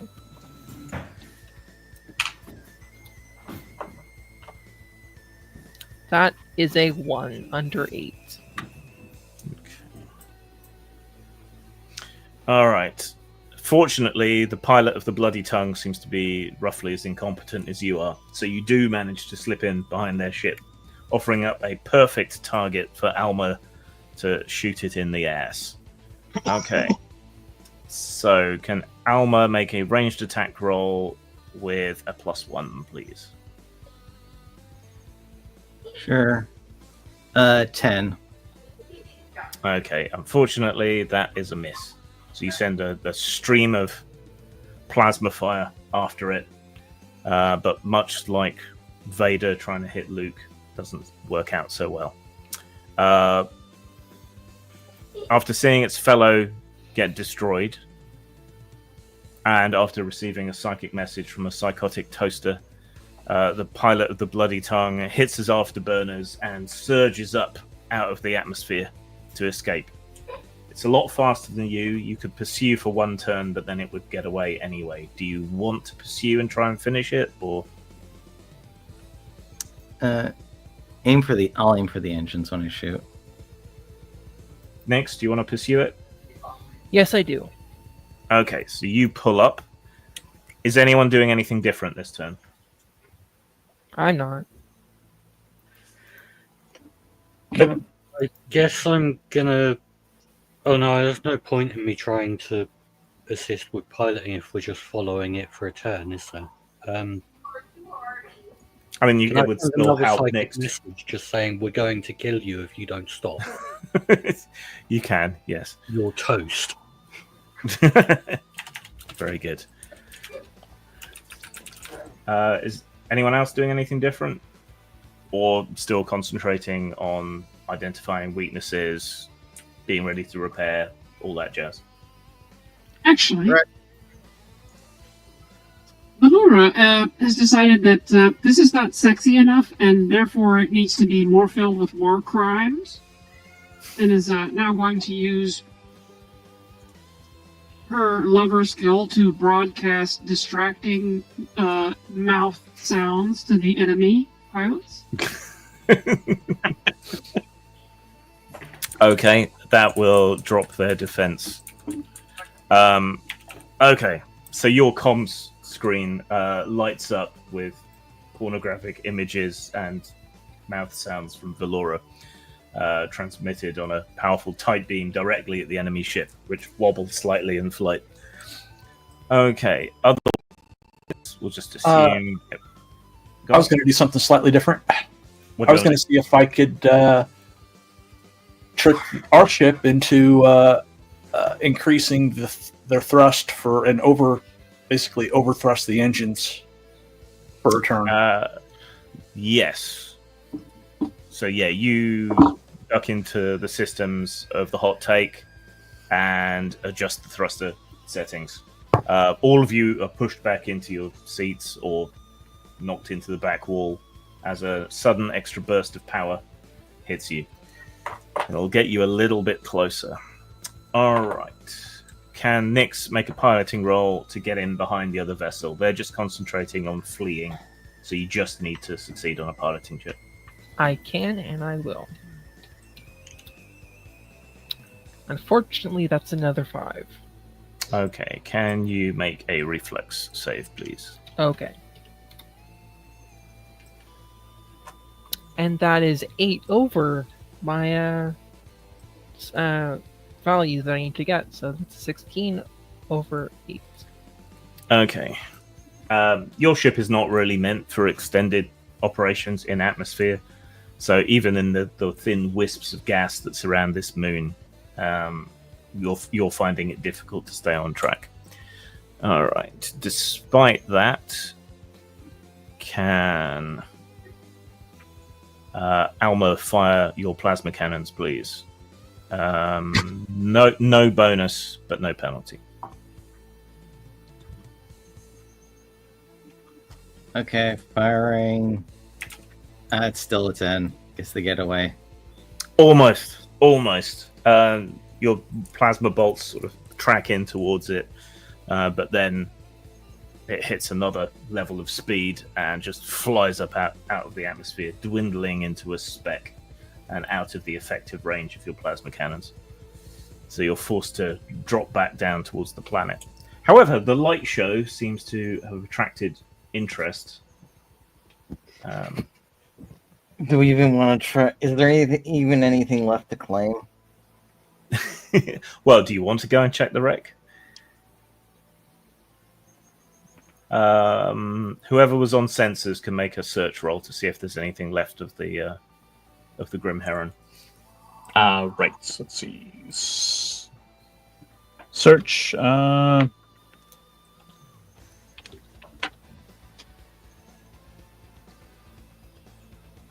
What, D6? Yeah, equal to or under your search skill. All right, I got a 2, and I rolled a 2. Okay. Right, so Nyx brings the ship back down into the atmosphere, closer to the surface, and you fly along slowly over the scattered remnants of the Grim Heron. That's...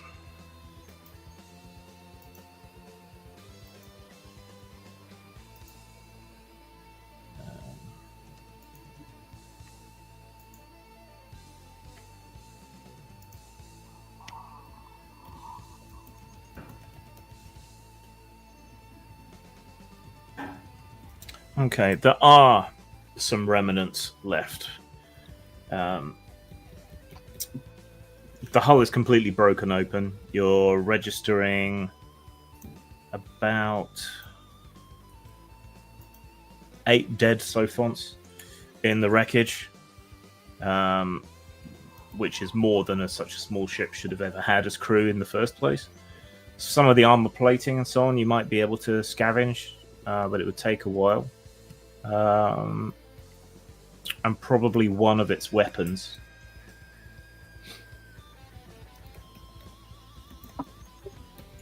And they may have had some personal items and gear that are worth money. It's always possible. Then shall we land and sort through the wreckage? Take a crew vote. Will the sensors pick up bread? There are some food substances registered, but all you're detecting is the chemical composition for sustenance for carbon-based life forms. So carbon, hydrogen, oxygen, nitrogen-based complex proteins. And let's see, Alma could go right away because I don't need to suit up being silicon-based. Yep.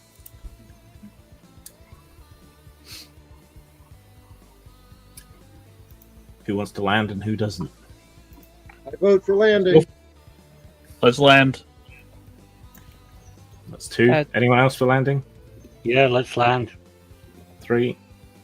Sure. 4. Vote to land. I'm not too keen on gravity, so mine's let's go back to space. You're outvoted, unfortunately. Yeah. All right. Nix, make a slow, careful landing, but on an uneven planetary surface near a destroyed ship. So you can have +1 to your piloting skill roll and roll. Okay.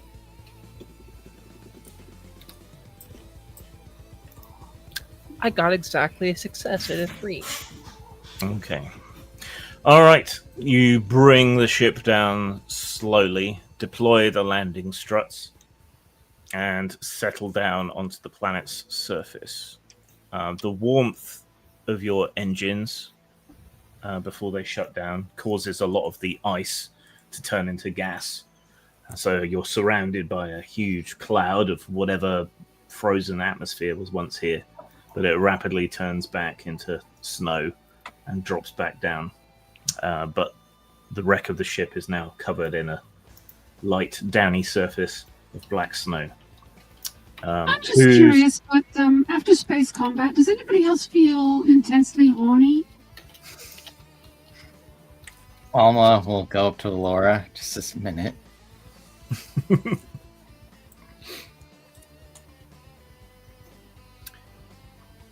Who wants to go scavenging?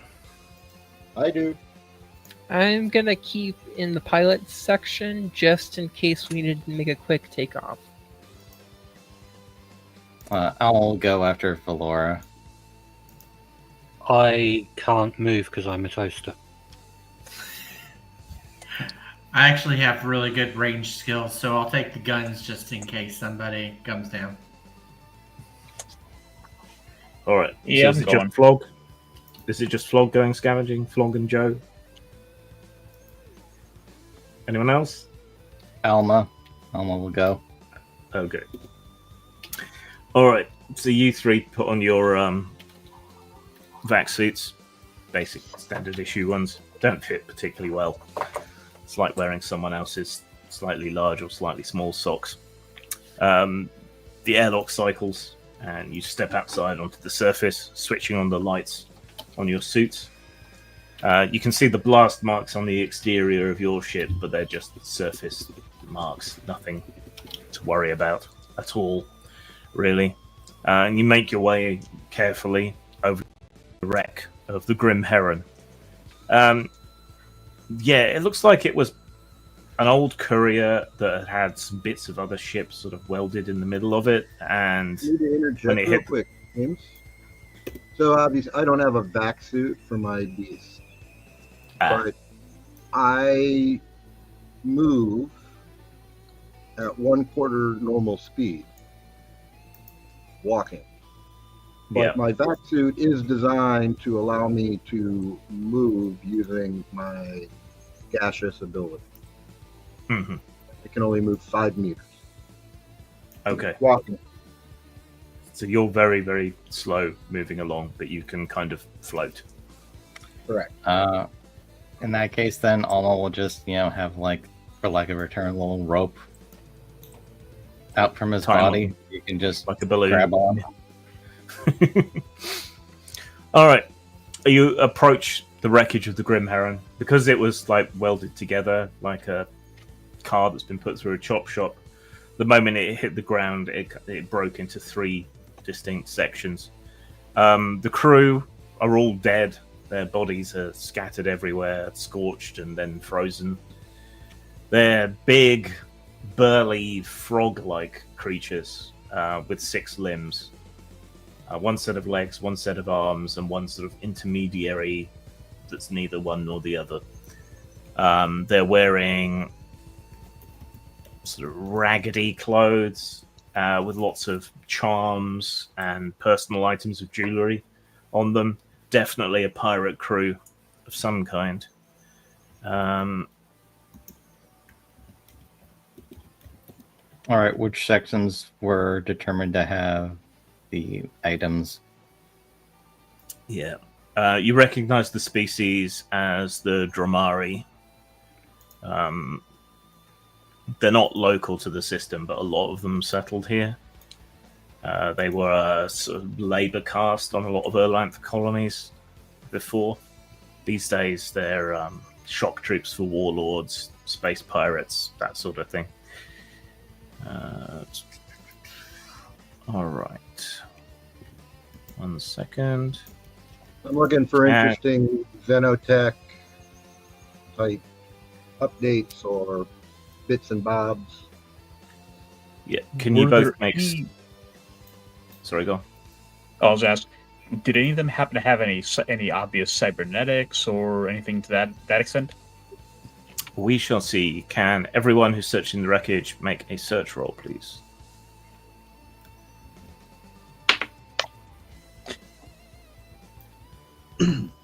See, I rolled a 6 and my search is a 2.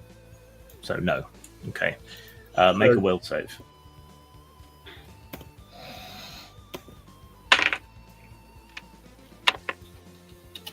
See, 6, I passed. Okay. And Flog? I have various archaeological exploration tools. Mm-hmm. What kind of bonus would you like to give me for a search? I'll give you a +1 to your search skill. All right. So +1 to my search, so that puts me at a 2. So I got a 2. Okay. And Alma was out there as well. So make a search roll. Yeah, using the light, does that give any kind of bonus to searching, or? Sorry, what does? Using the light. No, that just enables you to actually do it. Okay. Oh, I rolled the 1. Okay, so that's a make success. Okay. Right, between you, you find 21 GP's worth of gaudy pirate trinkets. Someone should probably keep track of this stuff.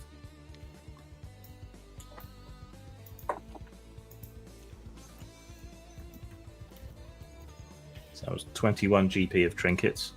You can't keep money between sessions, you have to spend it, but you can keep items like such as jewelry and so on, which you can then sell and trade later on. I'll got that written down. Okay. Right. You also find 2 basic slug thrower pistols. That means D6? Slug throwers, 1d6 damage. Range 10, 30, 60.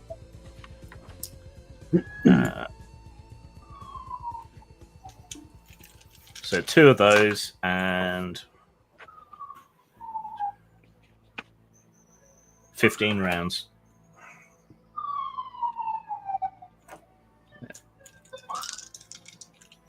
Apparently, we've also found the police. apparently. Also, one rusty cutlass. And the Galactic Police are out after their bit of the taxes, apparently.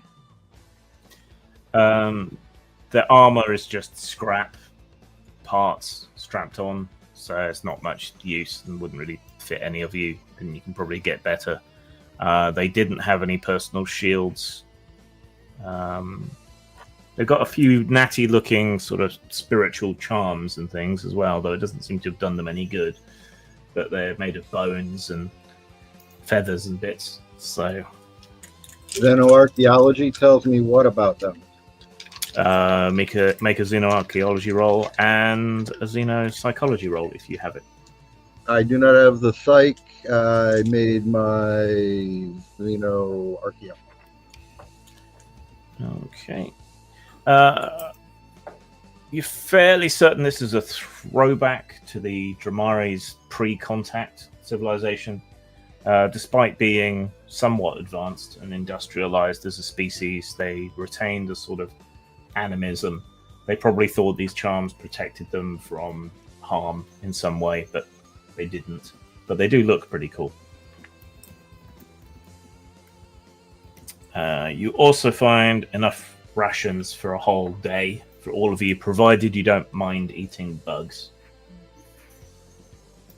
I don't. I'd rather not. Can we toast them? I'll eat his. You could toast them, yes, and they come with their own packaging, the shell. So I have a food tester. they are technically edible, but not particularly appetizing. Well, they might be to your species, I don't know, but anything you toast in me tastes really, really good. I mean, maybe if we could turn it into some form of insect paste. I will take one of the spaceship tools and put it in the toaster and then turn it on. Yeah, that I guess would. If you can eat that spaceship tool. I mean, you can suck on it, but you don't have to eat food, so it's not really doesn't really mean much to you. It's a warm. Since you suggested it, yes, Valora will suck on it. Just to be. You'll need to make a will save. No, I don't. I'm not actually ingesting it. You taste it. You're capable of experiencing taste. It's just you don't necessarily associate anything with it. But can you make a will save, please? But you can have a bonus of +3 to your will save. Okay, I can try. Is it D20, right? Yep. Okay, Equal well, I to got or a under. 16. That's going to be a failure then. Yeah. Okay. Because it is psychically charged from its contact with the Toastertron, you somehow find this hydro spanner that you've been sucking on to be the most delicious thing you've ever tasted in your life, and you need more. You can put it off for the moment because you don't really experience hunger, but occasionally you need to at least put something from the toaster in your mouth. Oh, no. Valora wants to show her gratitude, and so any crew members who happen to walk by will get a nice show of Valora just actively screwing the toaster. It's not like he can do anything about it. Exactly. He can say no. Well, does Toastertron give enthusiastic and ongoing consent to being molested by a fellow robot? And my lover skill is of such a degree that I might actually get him addicted to me. How does one have sex with a toaster? Very careful. Away. There Life are finds a way. attachments. There are attachments, baby. There are attachments. Probably plugs into your USB port and exchanges certain complicated code packets Algorithms. with you. Yes. That stimulate your AI core and give you the Don't same use sense of a pleasure fork. you. Licking your screen and things like that. Yeah, I and would you're you'd have to buy me dinner first, but I just made you dinner. You just made me dinner. Don't eat the Okay. toaster. It's Okay, not but even. I'm not going in the shower with you because that doesn't seem like a good idea. No, that's a terrible idea. However, do I get to use my lover skill against the toaster? I mean, to see if you can make him have a good time, you can roll under your lover skill. Yeah, equal to or under. Oh, that won't be a problem. I don't even have to roll. Is it 6? It's a 6 already. Okay, Oh, roll 2d6. If you get double 6, you fail. okay. Grim? I'm not Yes? shitting you. I got snake eyes. Okay, so you did really well. All right, Zev Bellringer here grabs the Toastertron and disappears behind the navigator and commander couch with him. You hear weird buzzing noises and someone moaning, "Oh, toast my fingers," and the little flapper going up several times. You're capable of feeling pleasure because you feel pleasure when you toast things, and this has set off those same pleasure centers in many ways. So yes, you have a bit of a crush on Valura now. Meanwhile, the away team has dragged their loot back on board and stowed it away in the modest cargo compartment. Just getting Do I friendly need with all my to fellow will robots. save against addiction with? It's not an addiction. It was just very, very nice and a very new, wonderful experience for you.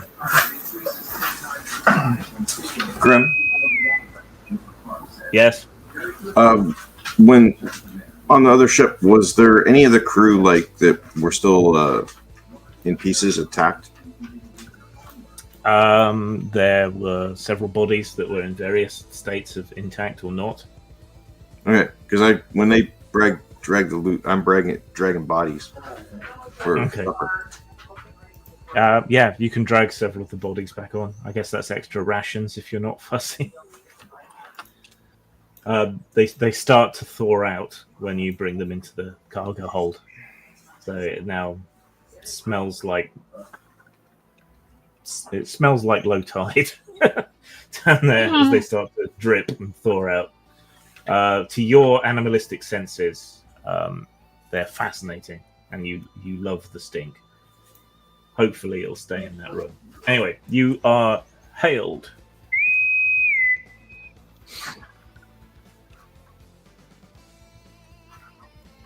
Hello?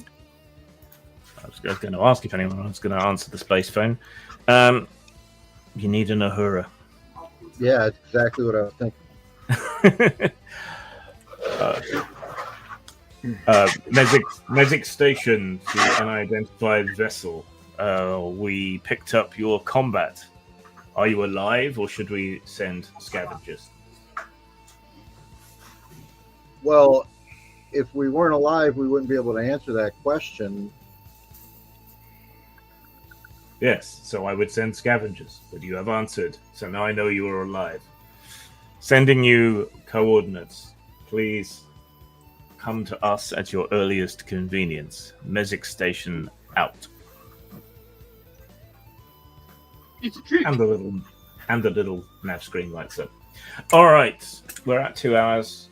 Let's take what do we want? 10 or 15-minute break. 15 sounds good. Okay, let's take a 15-minute break and come back. So we will see whoever's watching in about 15 minutes. I'll drop everyone out, and we'll see you then. Toodles.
All right, is everyone back?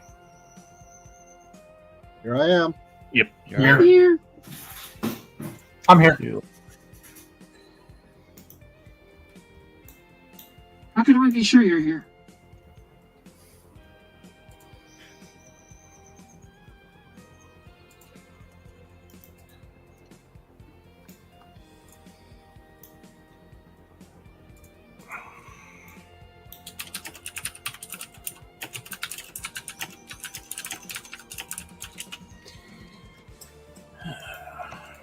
Right, so where we left you had been contacted by the station that you're looking for, handily enough, having detected the battle and checking if anyone survived or there was any scavenging they could take.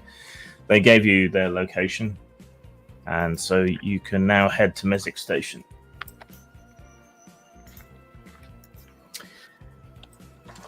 So let's start, if Nix is back, by making a piloting roll to take off safely.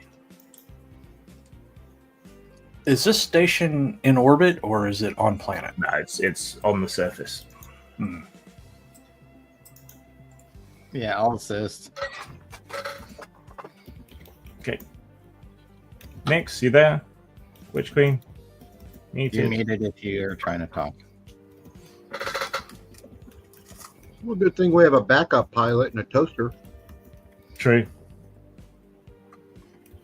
Nix is trying to work out how to use Turok toilet facilities, so Toastertron heroically steps in. Can Toastertron make a piloting roll at +1? Is anyone else there to help? I'll give Toastertron lots of encouraging words and, like, rubs. Now we're a thing. And pet his handle. Yes. I'm probably going to need some encouraging words. I've only got 1 point in it.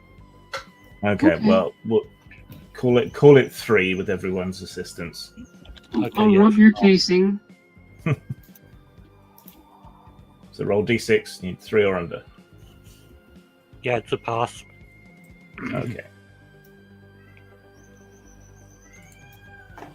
All right, you successfully take off from the surface, even though the moment you initiate the thrusters, the ice underneath you rapidly turns into gas and ends up kind of helping fling you into the air a bit. You follow the tracking beacon that you've been sent all the way to Mesic. Mesic is a big circular sort of landing pad, almost, with bits projecting out of it, like the teeth of a cog. And then the various buildings and pressurized cases and everything that form the settlement itself are all built around the rim of the cog.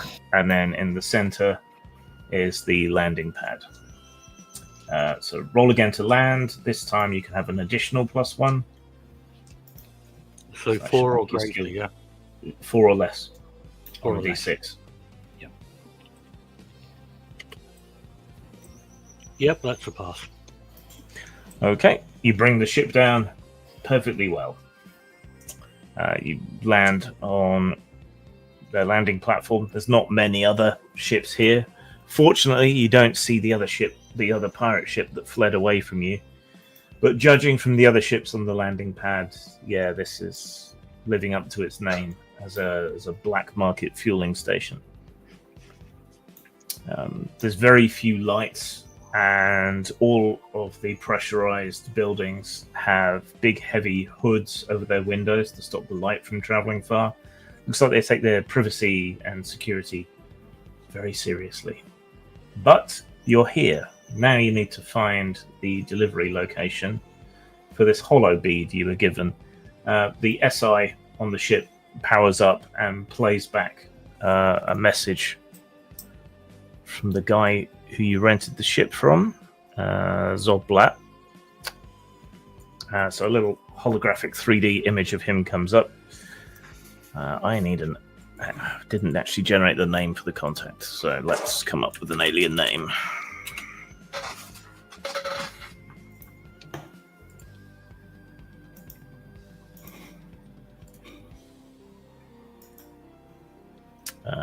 Honest Johnny.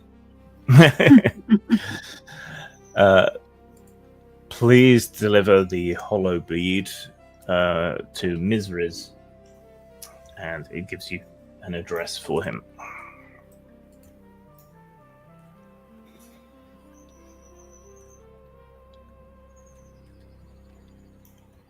Apparently he has a small, unassuming like apartment equivalent in one of these pressurized bubbles on the surface of this station. So is this a habitat from which we can enter and move about, or do we have to be suited up to get from pressurized unit to pressurized unit? Well, you've landed, and as you're getting your bearings, a robotic umbilical extends like a double-jointed horse penis from the surroundings and attaches itself to the side of your vessel over the airlock and makes some weird, fleshy, sucking noises as it links. I'm going to be rubbing up against Alma furiously. Sorry, couldn't help it. There are some weird barking noises through the communicator, and then the translation matrix says, "You are now attached to our life support." Ah.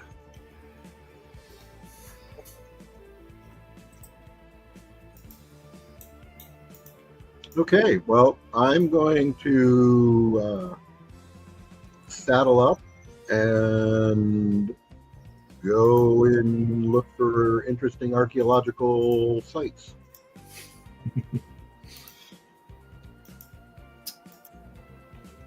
All right. Well, you saddle up, go to the airlock, and head out to check around the place. What is anybody else doing? Who has the hollow bead and is going to deliver it? I believe Nyx had that.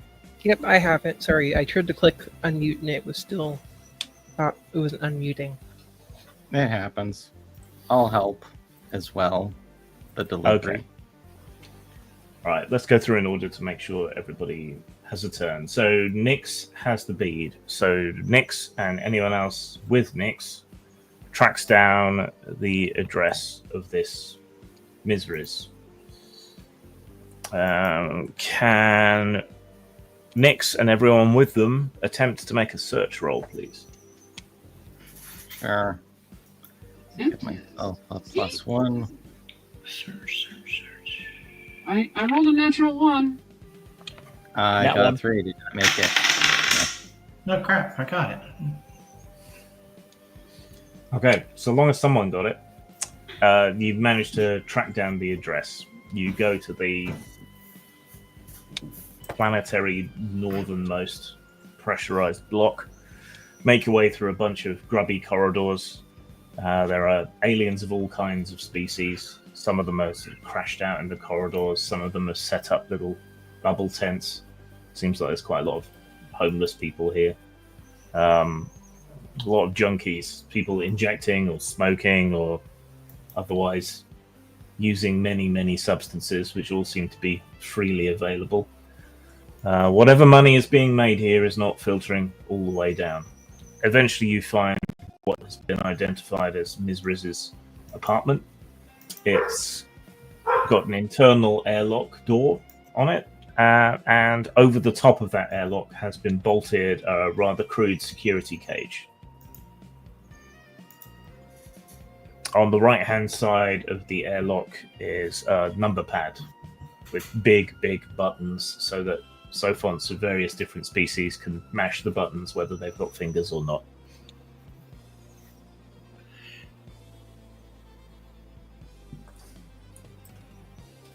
I press the. Is there a code I'm supposed to know? No, or is it just but like a room number? There is an alert button. Okay, So, I press. yeah. I press the alert button. Okay. Just 1 second. Okay, on the tiny little sort of thumbnail-sized screen, a big green face appears with big, round, wet eyes. Blinks them, well, first one, then the other. And in trade language, barks out through the little speaker grill, "Who there?" Hello, I am Nick Stardust, and my crew is behind me He sounds somewhere. really big. Do you think he has a big penis? Maybe. Not loud enough where I can hear it. What? I don't know, Val. Priorities. Don't worry about it. We can introduce you, but don't worry about it. We're here to. I basically just put I enact the pearl in front of the camera. If it displays anything, I do that. What is it? It's a letter. A letter? From who? Our mutual friend. What? Back in the mutual inner friend? system. I have no friends. Well, colleagues, we'll say. Whom? I tell him the name of the Zogblat. Zogblat. Yeah, I tell him that. I do not want anything from Zogblat. Go away. And he switches off the screen. Does anyone else want to handle this? I hand the pearl to someone else. For I'll example, do that. Valora. And I'll tempo chart. Look, if you will let us go and exchange the pearl with you, I will come over and I will personally ride you until your eyes fall out of your head. My species has a cloaca. Your human wiles are of no interest to me. I said go away. But you see, I'm adapted for all species. We can make it work. He switches off the scanner again. And rude. locks the contact button with do not disturb. What kind of critter was this? He was a Dramari, the same race as the pirates. A big sort of toad guy with 6 limbs. Can we just shoot a hole in his ship, hand him the pearl, and say, fuck you, give it.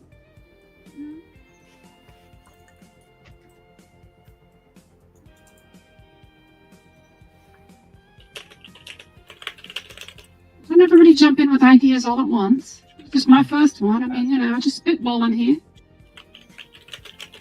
Well, I Let's stayed on the watch- ship, so Let's watch him, see what his schedule is, and then we'll drop it into his bag when he goes to the store. Or better yet, we'll sneak Kitty on board his ship, and Kitty will get him.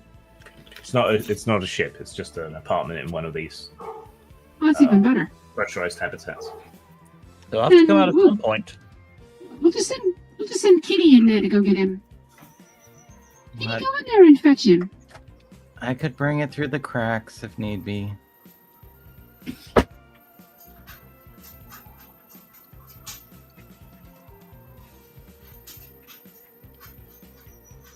We have to I'd deliver. like to see the tapestries. Will you let me in? One at a time. Who else is at the doorway? I went. So I was. It was Nix, Joe, Valura, and Jim, I think. Yeah, do we pass any delivery places on the way here? Little food stalls or something? Let me consult my oracle. Whether I'm at the doorway kind of depends on whether something exists in game. Wait a minute, I have an idea. I will grab Flog. Flog, you're a xenobiologist, correct? Okay, I'll shake Flog until he says something. Please don't hurt the little person. I'm just looking for a delivery costume I could steal real quick and then come to his door and be like, "Hey, I got your whatever." You have a good idea. You have a good idea. Andy Grant I'm for going to do Mongo. this. Flog, What? You What? don't need to get a costume. I'll shape change into a delivery person. that works too. Flog, There Flog, you you're a go. xenobiologist, right? Second time Grim, I've asked while, this question. while they're working this out, could you just have a look at the private chat Okay. and just let me know if this is a thing?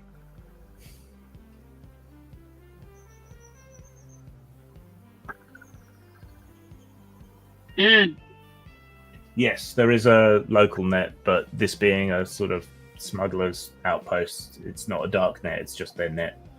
So you can get all kinds of In you that can get case, all I kinds of don't horrible want shit. Nobody's Would you- hiding it. Yeah. It's Flog, right on the street corner. is there any sort of surveillance system in this station? Okay, well, you're back on the ship, so you hook into the local network and have a little sort of sniff around. There's a whole bunch of different clashing observation systems, private networks, public networks. The only thing that is universal is this kind of shopping board, really, that Toastertron is plugged into at the moment. Delivery places. Yes, there is a delivery place. It is called CBA, and they supply runners to take things all over the station. Yeah, I'll look at their uniforms. I'll take on that form, and then just go to the address as a delivery person. Okay, you watch one of their couriers running past with a big bag, and then you alter yourself into a bright orange ship suit with white stripes down the sides and the CBA logo emblazoned on the chest. And then presumably everyone else gets out of the way and you can pretend to be a delivery person. Yep. Oh, since Flog can't assist us, then I guess I'll have to look it up myself. Just for some reason he's not answering me. But, alright. This You are kind of hard to understand with the voice distortion. Yeah. Oh, is it that bad? It's not that bad, but it's bad enough. Grim? Yes? The apartment, is it part of a bigger complex, or is it like... Yeah, it's one little pressurized apartment in a large pressurized apartment block. Grim, can't you go invisible? Yeah, that's. I was thinking about trying to prowl around, see if I find a way in somewhere else. Just turn invisible behind the delivery person. If he opens the door, pounce on him, and then we'll give him the damn pearl and say, "There, we did our job." I certainly can. Yeah. Yeah. All right. So Alma's shapeshifted to take on this delivery person form. Rest of you shuffle away, I suppose. Alma comes marching up, bold as brass, to the door and hits the buzzer. The comm doesn't come on, but in a very Star Wars-like fashion, a robotic eye sort of pops out and extends from the door and looks you up and down. Hello, I'm from, looks over the thing, CBA, and there's a letter for you. I need to deliver. I did not order anything, and I am not accepting letters. Go away. Excuse me, but I have to deliver to this address. No. 0 stars. And the eye retracts back to the door. Oh, well, in that case, I just go up to the door, and I'm just going to meld in through the cracks. Okay, it is airtight, but let's see if you can wiggle your way in. Let's just see how airtight. Yes. Airtight is not watertight. Make either a power or a reflexes save. Let's see which one those are. Reflex is a little bit better. I mean, it says I can fit through like keyholes and whatnot without any problem. So, yeah, but this is a sealed environment, so I'm making you roll. Okay. And 7, I have a 9, so yeah, I make it. Okay. If you fail or you want to do something different, Grimalkin, sniffing around, has found a small grill. The atmosphere inside is processed centrally, so that should provide a slightly more spacious way in should you need it. But you have gone splat up against the door and seeped around it looking for even the tiniest pinhole. And you do find a way in and start to ooze inside. As more and more of your body squeezes through, you start to get some perception of what's on the other side. It's a round chamber with sort of cubbies and alcoves around the outside for all the various other things you might need, like a little kitchen area and a bed. Everything else is like a common room. It is wet in here, and it smells like low tide. There's greenish algae growing on pretty much any surface that isn't perfectly smooth. It's not particularly pleasant. It looks like he has been holed up in here a long time. There is a whole bunch of empty cartons, boxes, bottles, all of those sorts of things. You're fairly certain some of these contained a strong alcohol. And there are the empty carapaces of lots of dead insects, big ones, everywhere. He is currently reclining on the bed, watching the holo TV as you ooze in. But you do see he has a gun next to him. Yeah, I'm going to open the door for Grimmel. Grimulkin. Okay. You hit the button, the door hisses open. He hears that, but the door and the cage are now open. So you're in there. Grimalkin is ready to rush in. Guess you did that. So Grimalkin, what do you want to do? I leap in. I'll rush straight towards him, and then I'll use Psychic Sleep. Okay. So he has to make a will save against that, I believe. Yep. Yeah. Yeah, because his hit dice are equal to what under yours. Okay. He fails his save. All right. So when the door hisses open, he snarls, grabs his pistol, gets up, waves it towards the door. Then his eyes roll back. Various membranes close and open around his eyes, and he topples back onto the bed with a thump and starts snoring. Oh my god. I got in somehow, the door's open. Here's your letter. I do a little like selfie thing. Kiss your stuck lips. The bead buzzes in your hand and says, receiver must be conscious. Yeah. I'll go. Damn it. I go and All right. sit on him. You sit on him. Check him for weapons and then pull them away. Yeah, he's got the gun. You get the gun away from him and a knife that he had. Grimalkin then sits on his chest, pinning him down and waking up simultaneously. I'll go sit on him too, just because. I searched the room for bread product. Like, oh my god, your cat let me in. This is such There- cool. There is bread, but it's wet and moldy. All right, put it in the toaster. Get off me. Yes. Grim, I put my jaws around his throat and send him the psychic message. Take the bead or I eat your head. Do you give him the bead? Yes. Okay. Once he accepts receipt with one of his many hands, it pings the SI, tells it it's been delivered, and then activates.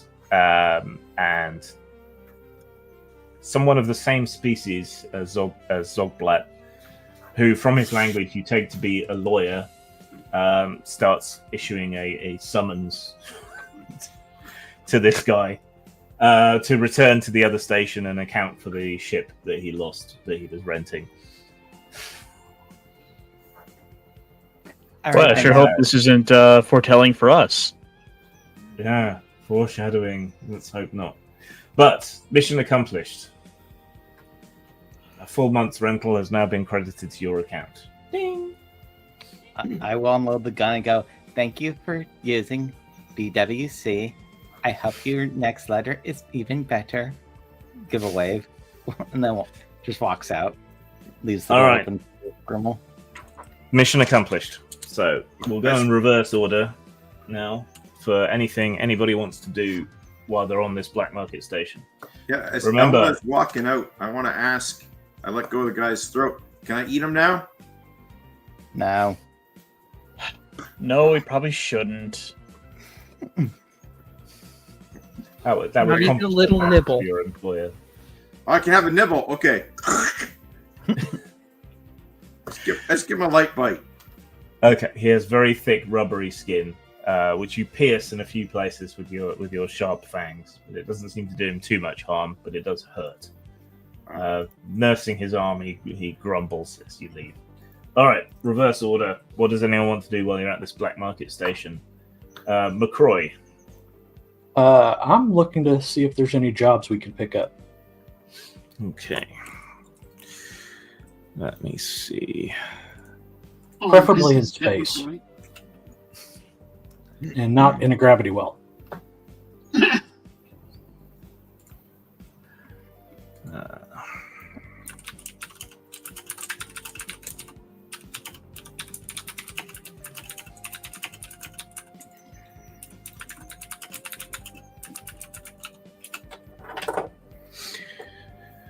Let's see. Tasks available.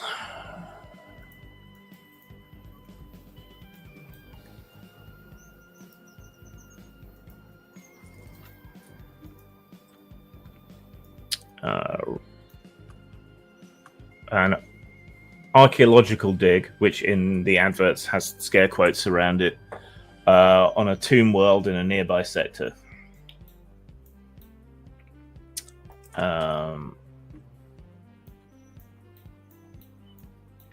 Well, probably interest Flog. Yeah. A pirate consortium is offering a 5,000 GP reward for the destruction of a particular courier ship called the Swoosh. And a smuggling job to smuggle contraband to a decommissioned gas mine in a nearby sector. Okay, well, I will gather these up in order of least likely to most likely for us to survive, and present it for presenting to Nix in his on his system on the ship, so he can see it when he gets back. All right, so you gather up the jobs and what information you can on each of them, and zip them up into info files and buzz them over to Nix's station. Alma, now that the job's done, anything you want to do on the station? Yeah, convert our money into, I guess, gold, or whatever the gold equivalent is in this universe. The Erlanth currency was called the Gramp. It was a gram of platinum stored in some sort of matrix. Platinum has all sorts of uses in electronics and jump drives and things like that. So it's GP, or in its electronic form, credits. Yeah. How much do you have? You've got those trinkets you got off the pirates. You've got the remainder of whatever. Yeah, you've got the remainder of whatever Toastertron had. We've got 2,000 GP less whatever I've spent on the darknet market. Well, not darknet market, on the market, while they were busy delivering a letter. So that's going to depend entirely on what I could have bought, though. Yeah.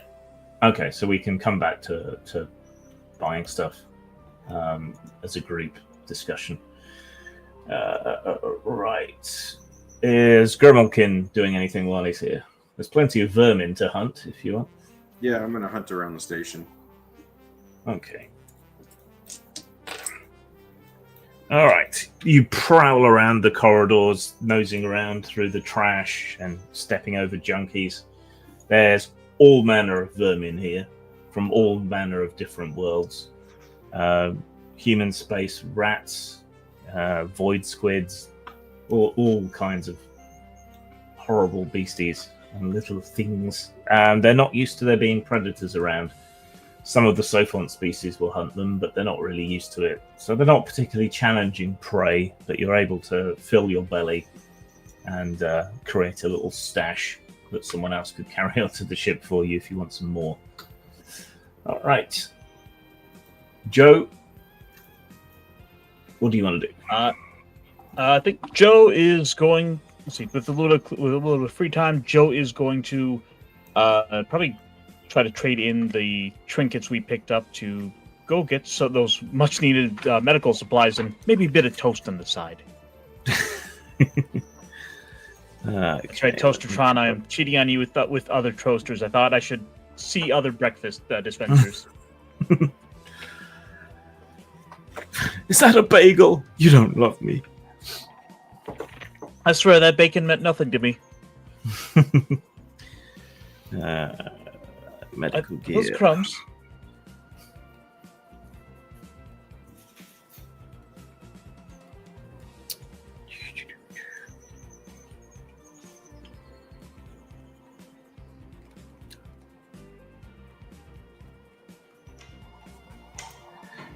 Okay.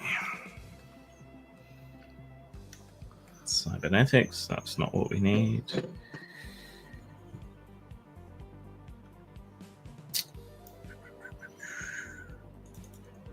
You could grab an auto dock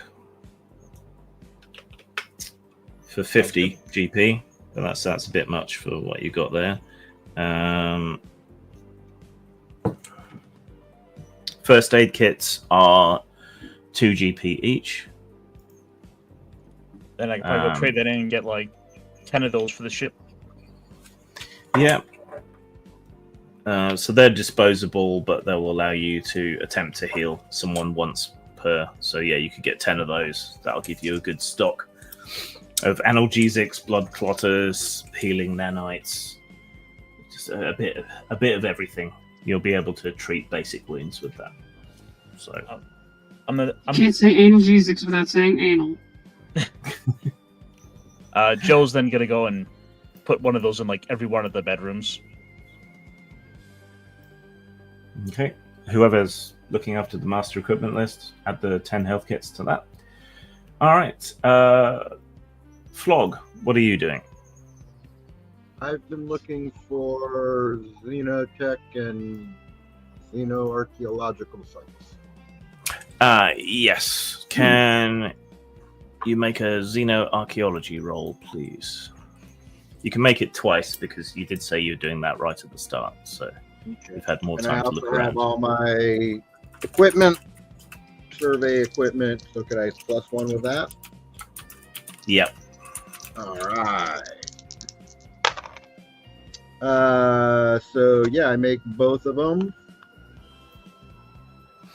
Okay. And then you want me to do 2 twice. And I make both of those as well. Okay. Right. This was a mixed species mining station. You think it must have been under construction during the collapse or some other interruption, and it has since been finished off using scrap and whatever else could be found. You wouldn't want to live here, but it's a fine place to visit. You think if it was fully repaired, then this mining station should be able to sort of lift itself up on robotic legs all around the rim and move from one site to another. But you don't think it's complete enough for it to do that. It's not Erlanth tech, so it must have either been a client species or some other species that hadn't been colonized yet before the fall. So yeah, thoroughly interesting, but designed for multiple species. So whoever this was, they had contact with other species as well. Since then, it seems to have been taken over by smugglers, grey market merchants, pirates, and other ne'er-do-wells as a sort of safe port. In your further searching around some of the impromptu markets, there's a lot of junk that's not particularly interesting. But at one of the stalls, stored in a force cube, is an artifact that intrigues you. That's clearly from one of the many long-dead civilizations, but it looks like a sort of crystal tiara. But you can sense the energies resonating within it and the sheer age of it. Cool. I am going to go and get Jim and explain what I've discovered and ask his help in obtaining it. Perhaps we should get some credits along the way. Okay. Does Jim have his own stuff he wants to do, or? Well, he will find me. I will obviously try to find some little local bar or something to get a little gig in and play. And I have the web of contacts skill. So I thought I would try to maybe perform and make a good impression, and then maybe use that and try and find us a gig that might be a little less, over the books. I mean, Okay. So I explained. So Jim, look, I need your help. People don't like me, and because they don't like me, they don't like to give me things or sell me things. So I need you to buy this thing for me. And if you buy this thing, then I think that you will be happy because everybody will be happy, or happier. as soon as I'm done here at the bar, we can go and do that. That's fine. I no, we should do this now, just in case. We don't want someone else. Roll, man. Now. But it's rock and roll. Wapner, it's time for Wapner. Well, let's see how you perform. Let's see how your performance did before Flog showed up. Okay. Can you make a social reaction roll, but add your web of contacts to the roll? Sure. 15. So 16. Okay. Yeah, it goes reasonably well. You get a few tips. You pocket 16 GP in credit tips. Just before Flog turned up, a gorgeous green-skinned woman in a chainmail bikini and big furry boots came over to you and was kind of chatting you up and was clearly trying to sort of work her way around to proposing some sort of job or task. She was asking, were you on that ship that came in after that firefight? But then Flog comes up and is thoroughly socially inept at you and just kind of spoils the whole moment, and she goes back to her table. All right. Uh-oh. Let's go buy your trinket, I guess. Oh. Come. All right. You lead Jim back through the grubby corridors and down into this little black market area. There are weapons and technology and salvage and things for sale in heaps. You come up to the merchant's table. He's mostly selling sort of tech replacement parts for high-tech machinery, slightly more refined market, at least as refined as you can get here. But what has Flog's interest is this crystal tiara nestled in a force cage on the table. Now, a crystal tiara. I think a green chainmail girl would love one of these. No. We need it. No, I think I'm gonna buy it and go take it to the green chainmail girl. Try to win her affections back. The shopkeeper looks like a velociraptor, but in a spacesuit with an elongated helmet with glowing eye plates. When he talks, steam comes out of the various holes. You come back, small prey item. You wish buy? Yeah, I would like to buy this. This? Amusement. This trinket here. I need to win the affections of a girl. You have 15,000 grams of platinum? No. Well, then be gone, small prey creature. And take your noise merchant with you. Flog, why do you have me trying to buy something we don't have enough coin for? We can make a deal. Explain what it is, please. It is the Echo Crown, retrieved from a tomb world. We know not quite what it does, but it seems psionically active and very old. But it is too big for you, small prey creature. It would be a fine belt for you. Ha! Amusement!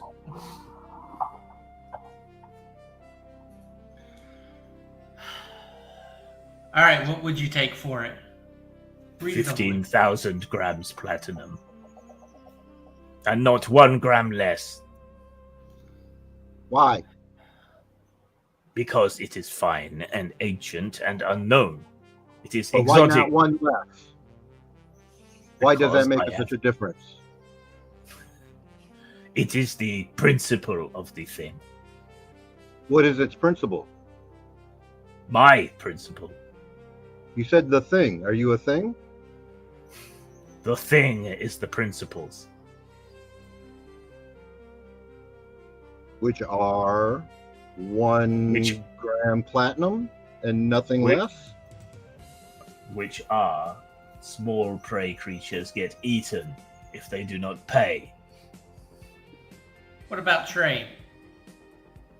What do you have worth 15,000 grams of platinum? At this point, Valora will pull up her skirt and point this. Is it behind your sexual organs? No. Is it in front of your sexual organs? It's the sexual organs. Your sexual organs are not worth 15,000 grams of platinum.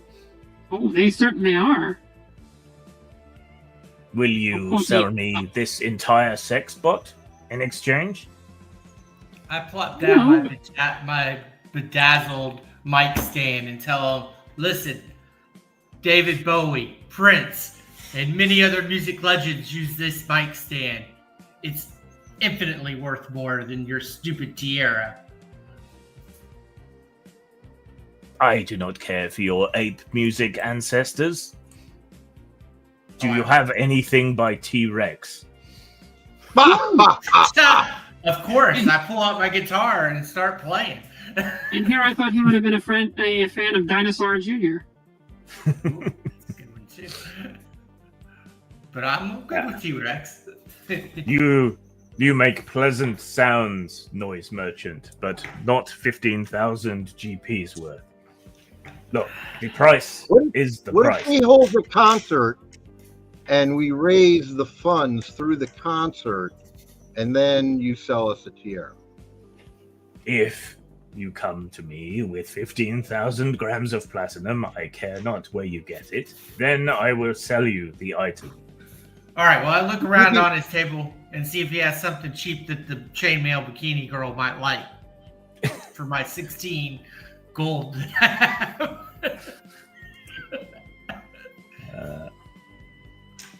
No, he doesn't have anything she would like. It's all circuit boards and optical crystals and shit like that. Nothing fancy for chainmail-clad space barbarians.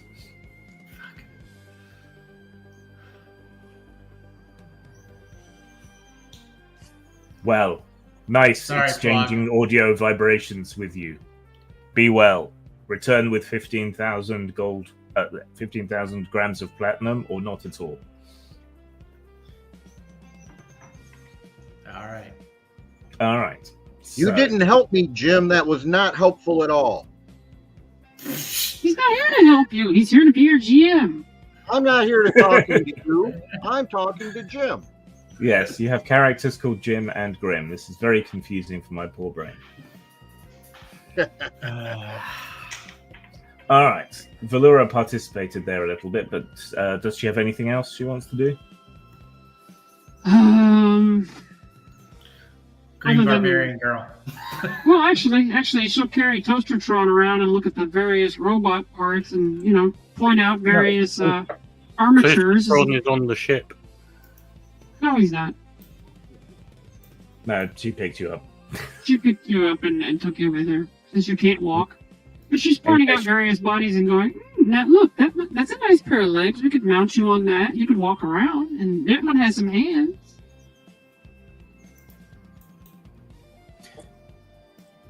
So yeah, Toastertron and Valura making their way around the station. What are you looking for, particularly Toastertron? So while they were delivering the letter, I would have been looking at the darknet, the open marketplace. Yes. Would I be able? I'm looking at the rule book, and there's a sample ship that costs 2,000 grams of platinum, which coincidentally is exactly the amount of money that I've got. It's got a crew of 1. It's like a small hopper. Small shuttlecraft or hopper. Would I be able to find like a stolen one of them with the serial number filed off to attach to the outside of our ship as like a say if we get in a firefight, it could detach and do you know what page that was on?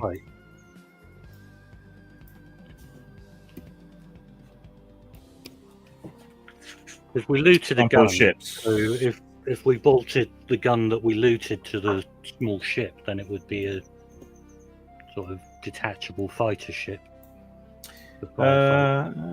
Let's see if they have one like that, similar enough to it.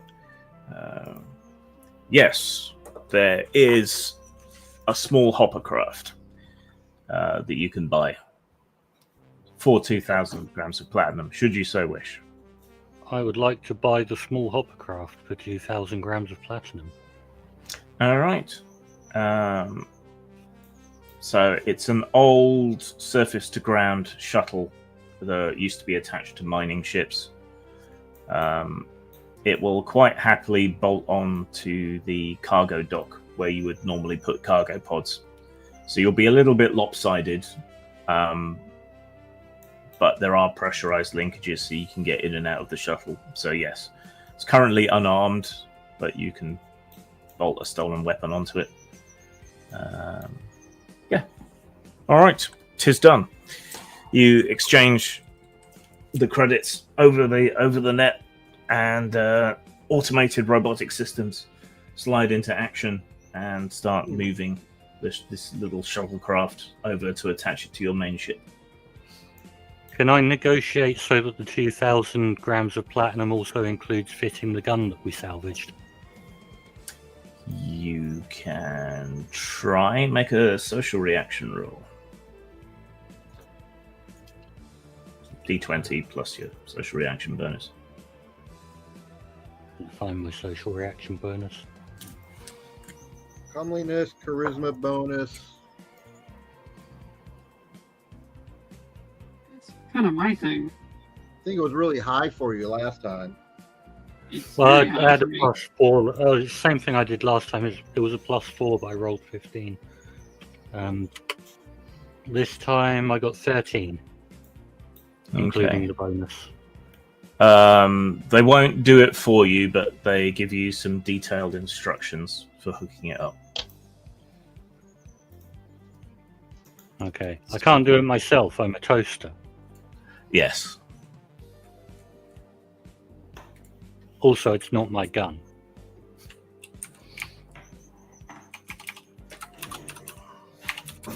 That was the gun you salvaged from the... Oh, I didn't salvage it. Someone else in the crew salvaged it. I was just going to attach it to my ship. Salvaged it from the Grim Heron. It's even the right scale. Ah, that's great. Okay. Pulse laser. All right. Okay, so that's that sorted. So just Nyx. Is Nyx doing anything on the station?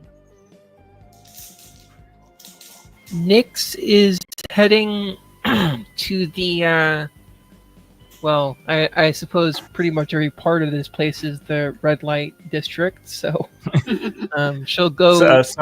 some lights are redder than others. Okay. Nyx goes over to one of them and propositions one of them for one of their people, doesn't matter who, and says, "Here's some money. Take as much as you want. Just spend time with me." just spend time with you. Yes. In more ways than one, of course. I see. All right. So how much have you got, and how much are you offering? Currently, I have 160 something GP, which I don't think is enough, unfortunately. Oh, that's 163.98. That's definitely enough for a good time. Okay. Right. Is anyone else doing anything specific? Otherwise, we can have some generic sort of carousing and shore leave. And now I have 0 GP left. And you need to discuss what mission you're going to take, or whether you're going to do something else. So after you've enjoyed and debauched yourselves around this place for a day or maybe even 2 days, you reconvene at this bar / whorehouse on Mizik to discuss what to do. Though McRoy probably still prefers to stay on the ship because he doesn't like planets. Do you want me to recap the missions you were offered? One of them was a smuggling to a abandoned mine or abandoned refinery. Another one was the excavation, and then there was the delivery job. That was a hit on the delivery ship. Oh, hit! Yeah, that's right, hit on the delivery ship. All right. So you lounge in the bar. Misters occasionally puff clouds of different gases and liquids into the air because there are multiple species here that need certain things. So sometimes it smells pretty bad, but the drinks are cheap and the company's kind of hot. Nix's hireling whore sprawls across her lap, letting Nix braid her hair, while the rest of you crowd around, half drunk or high or debauched in your own ways. McRoy runs down the potential possible missions, but if any of you have any other ideas, you could go with those. In character, discuss. I think that I need to tell Toastmaster the details of the item, and as much as I'm able to relay what I understand about its ability to amplify psionic abilities. So I could tell people their toast is ready from even further away. Why don't we get into the criminal dealing of toast? Does There that has Why to don't be we a get into the criminal dealing of psionic tiaras? Yes, that would work too. How would this thing work? You have no idea, but it's exotech, so its workings are entirely a mystery to everybody. He belongs to House Toscotes. House Toasties? Toscotes. The delicious chapter. Oh.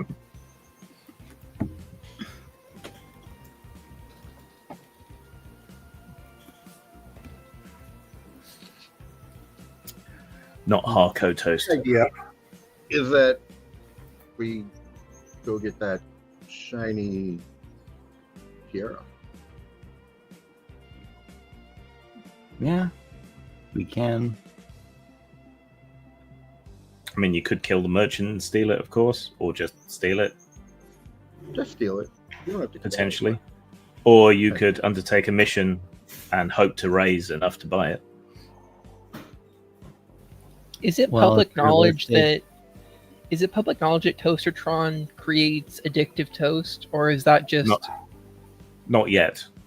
Okay, because I was going to say we could use him as a money-making opportunity. oh, let's go feed toast to the vendor and then get him addicted, and he'll give us the tiara for more toast. But we don't know that. Has the Toastatron explained to anybody that his toast is addictive yet? No, it's just really, really good toast. Okay. Yeah, no, that's the best one toast. point. So no, that plan wouldn't work. Yeah, sadly. I mean, you may figure out, given enough time, that it's quite addictive. But... Yeah. Well, which job? Anyone that has eaten the toast and got addictive is probably by this point going to be craving more toast. Grim. Yes. So part of Jokai's like little offshore antics was getting more toast.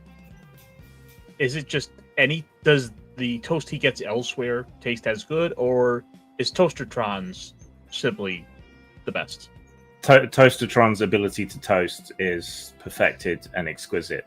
That must be why they put such a powerful AI in such a little machine, so it could toast, each and every molecule to absolute perfection. So all the toast you've tried from anywhere else is entirely inadequate. Ah, what a shame, guys! You guys really got to get this toast. It is some good stuff. It is quite wonderful toast, yes. I don't eat bioorganic food. I like the bugs. I'm afraid my digestion system only allows me to eat protein pastes. I mean, you eat baby food? I can eat it, but my species has issues with digesting food that doesn't have a certain enzyme in it.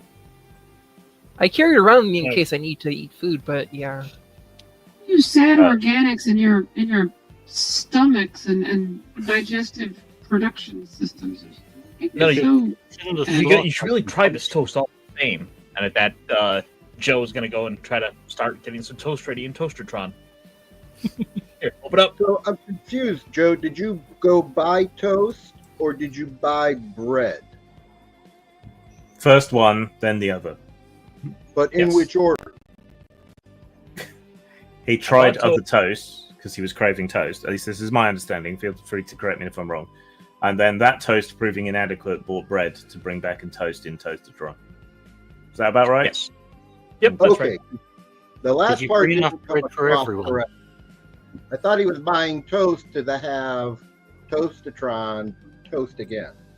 But maybe you could double toast it. I don't know. Or make a toast sandwich. You can Can toast Toastatron change the toast if toast has been over toasted, bringing it back to a pre-over toasted state? See, I think Toastatron is a quantum toaster. No, see, that's just reheated to toast. toast things more than once, and it will still be perfect. That's my point. Rules-wise, I've got purify food. So my moldy bread is good. To being inedible, but it's still like there. I can just make it pure toast. Cocaine toast. Yes. Somehow he's a psychic toaster. Yep. I will look up what job pays what, since we need 15,000, right? Okay. The Vault Delve. They're after a specific relic. A crystal node.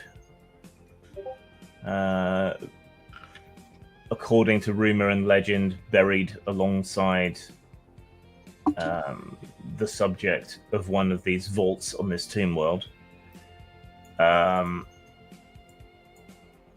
Otherwise, you can take whatever you want, spoils from the grave site, and whatever technology, jewelry, whatever else you can pilfer, they're happy for you to take. They just want this AI node. The hit on the courier pays 5,000 GP. And the contraband smuggling pays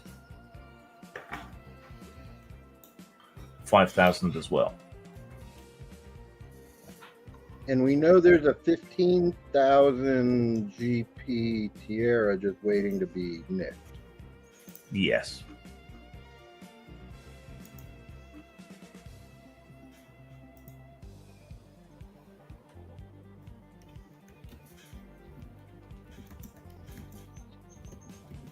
So, who wants to do what?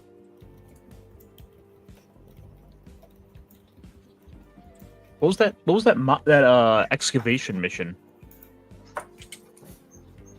Yeah, it's the one I was curious about. Travel to a tomb world in a neighboring sector. Tomb worlds are just covered entirely with grave sites from one ancient civilization or another. Tomb worlds seem to have been popular with various species. There is one particular vault that, according to rumor and legend and other scuttlebutt, contains an AI node which was buried along with its owner, who is buried deep in this one particular tomb. So they want you to delve deep into the tomb, find the AI node and return it, but you can keep whatever else you want to blag from there. So depending on the state of the tomb, that could be worth a lot. Not to mention neighboring tombs could be plundered. Yeah, that's got my vote. Can we make a copy of the AI node? There's nothing in the job description to say you can't.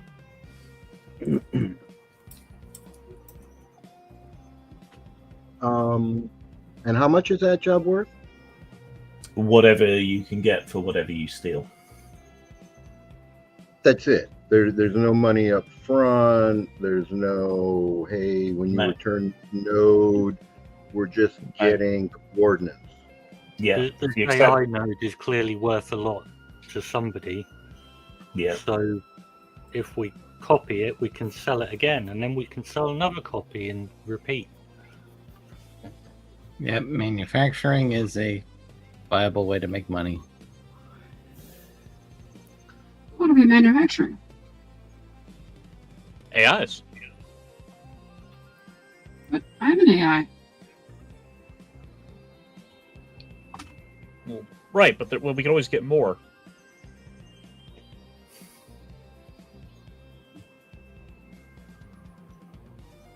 More and better. Frankly, your head. 15,000 GPs worth of Crystal Tierra just sitting around waiting to be nicked. Just turns out there's just a bunch of Bitcoin there.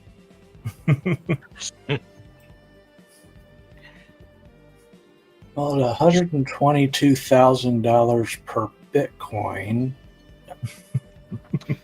So that far in the future, the crash would be so big it'd be like $30. Yeah.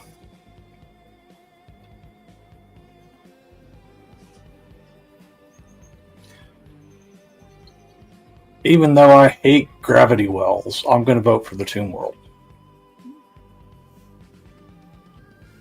Tomb worlds are often low gravity because the planet has been so utterly hollowed out to make room for catacombs and death traps. So, well, there you go. Yeah. Oh, death traps. Hey, those are fun. Yes. Yep. Yes. Nix, do you want to raid the Tomb World? You're muted. I tried clicking it didn't work. Anyways, yes, I would like to raid the Tomb World, but hold on. Flog may be onto something. Let's give him another shot at explaining what he wants to do and how it could benefit us. And if he explains it well enough, then we all agree we'll do that. Otherwise, Tomb World. Okay, Flog, present your case for stealing the tiara from the merchant. We know it's worth 15,000 GP. We know nothing about the potential of the other job. 15,000 GP. This is good. We could nick the thing and go to the other place. Do we know if the merchant has any powerful friends? I don't know anything about beyond that. All I know is we need the thing. Here's what you know about him.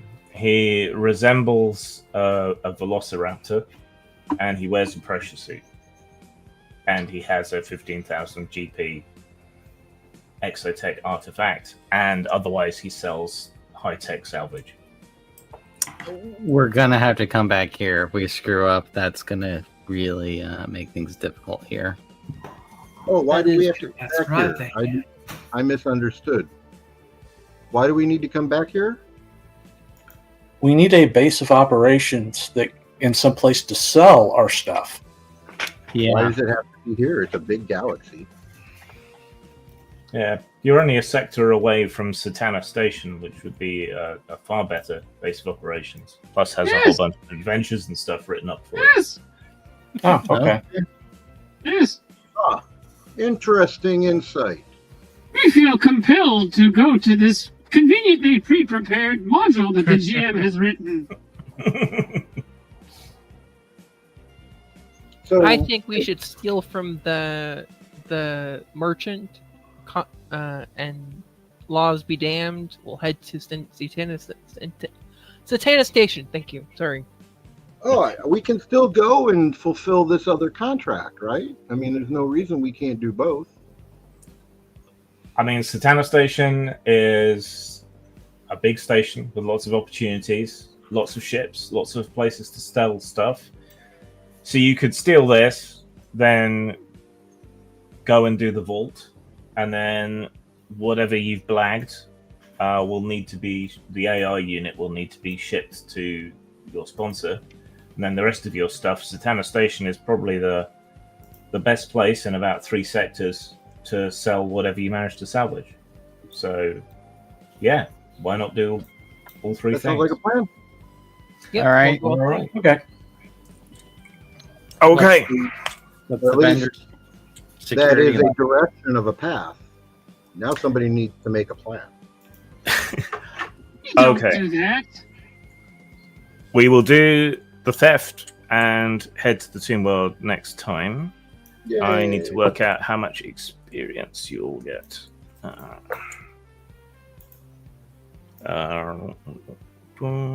Even though I've played with all of you before, it's still difficult to get our characters ready and active together. That's because you all tend to make quite characterful characters, so they have strong personalities. That is true. I just make toast. Guys, it's really good toast. Have you tried it yet? Oh, was anyone else eating toast, by the way?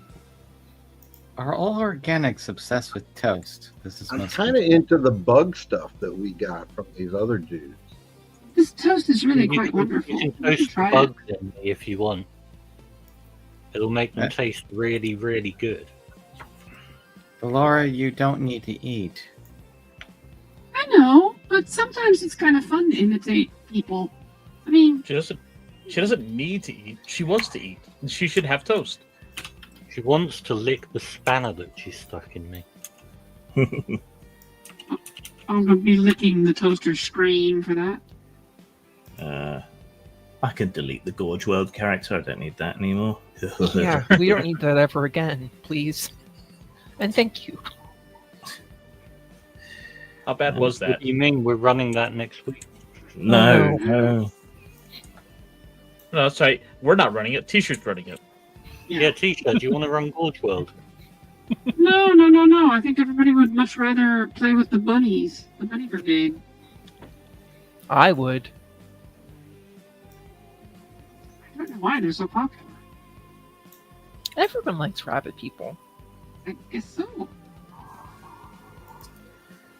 Earning experience points. Here we go.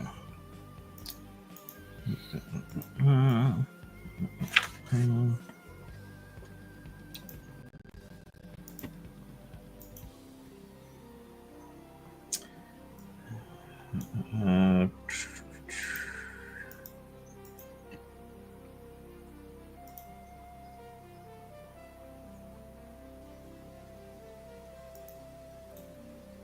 Okay, whatever money you haven't spent disappears. You blagged about... There was 26 GPs off the critters. There was 16 from playing in the bars. You also salvaged some hull materials. Let's give you... How well did you do today? It wasn't an epic win. No. But it was definitely a win. Because you got the ship rented and you did manage to find the guy and give him the debris. That was awesome. 50, 76, 86, I think we were 92. trying to beat process servers or something. I know, that's exactly what I was thinking. I was like, oh, this is an interesting job. I just imagine when in liquid mode, it's like that green liquid in Prince of Darkness. Where gravity seems to go all weird. Right, and how many players have we got? 1, 2, 3, 4, 5, 6, 7, 8, 9. Okay. Man, I haven't been in a game this large since I was in high school. All right, everyone gets 55 experience points. Woo!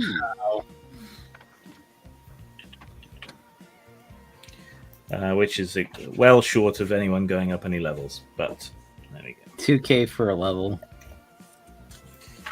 Yeah, it varies by character because old school. All right. But this was just meant to be a kind of, well, the clue was in the name. A shakedown cruise. Get used to the ship rules, the character rules, get a handle on the universe a little bit. And I'm tired, so we're stopping half an hour early. It's perfect. I got to stream in 5 minutes. Yeah. Hope you enjoyed. Hope people watching enjoyed. Machinations of the Space Princess is my game, what I wrote. You can get it from my sites, or more importantly, you can get it from notsp.com because I'm letting other people play with my stuff and write adventures and zines and things, so you can get that there. And And don't forget to buy Station, 6 months Redux. yes, So sex you bots can as well. use the character with Xbox Redux as well. Yeah, and Not just Satana sex Station, where we'll be heading at some point. All right. Thanks for playing, everyone, and good night. Toodles. Bye. Bye. Bye.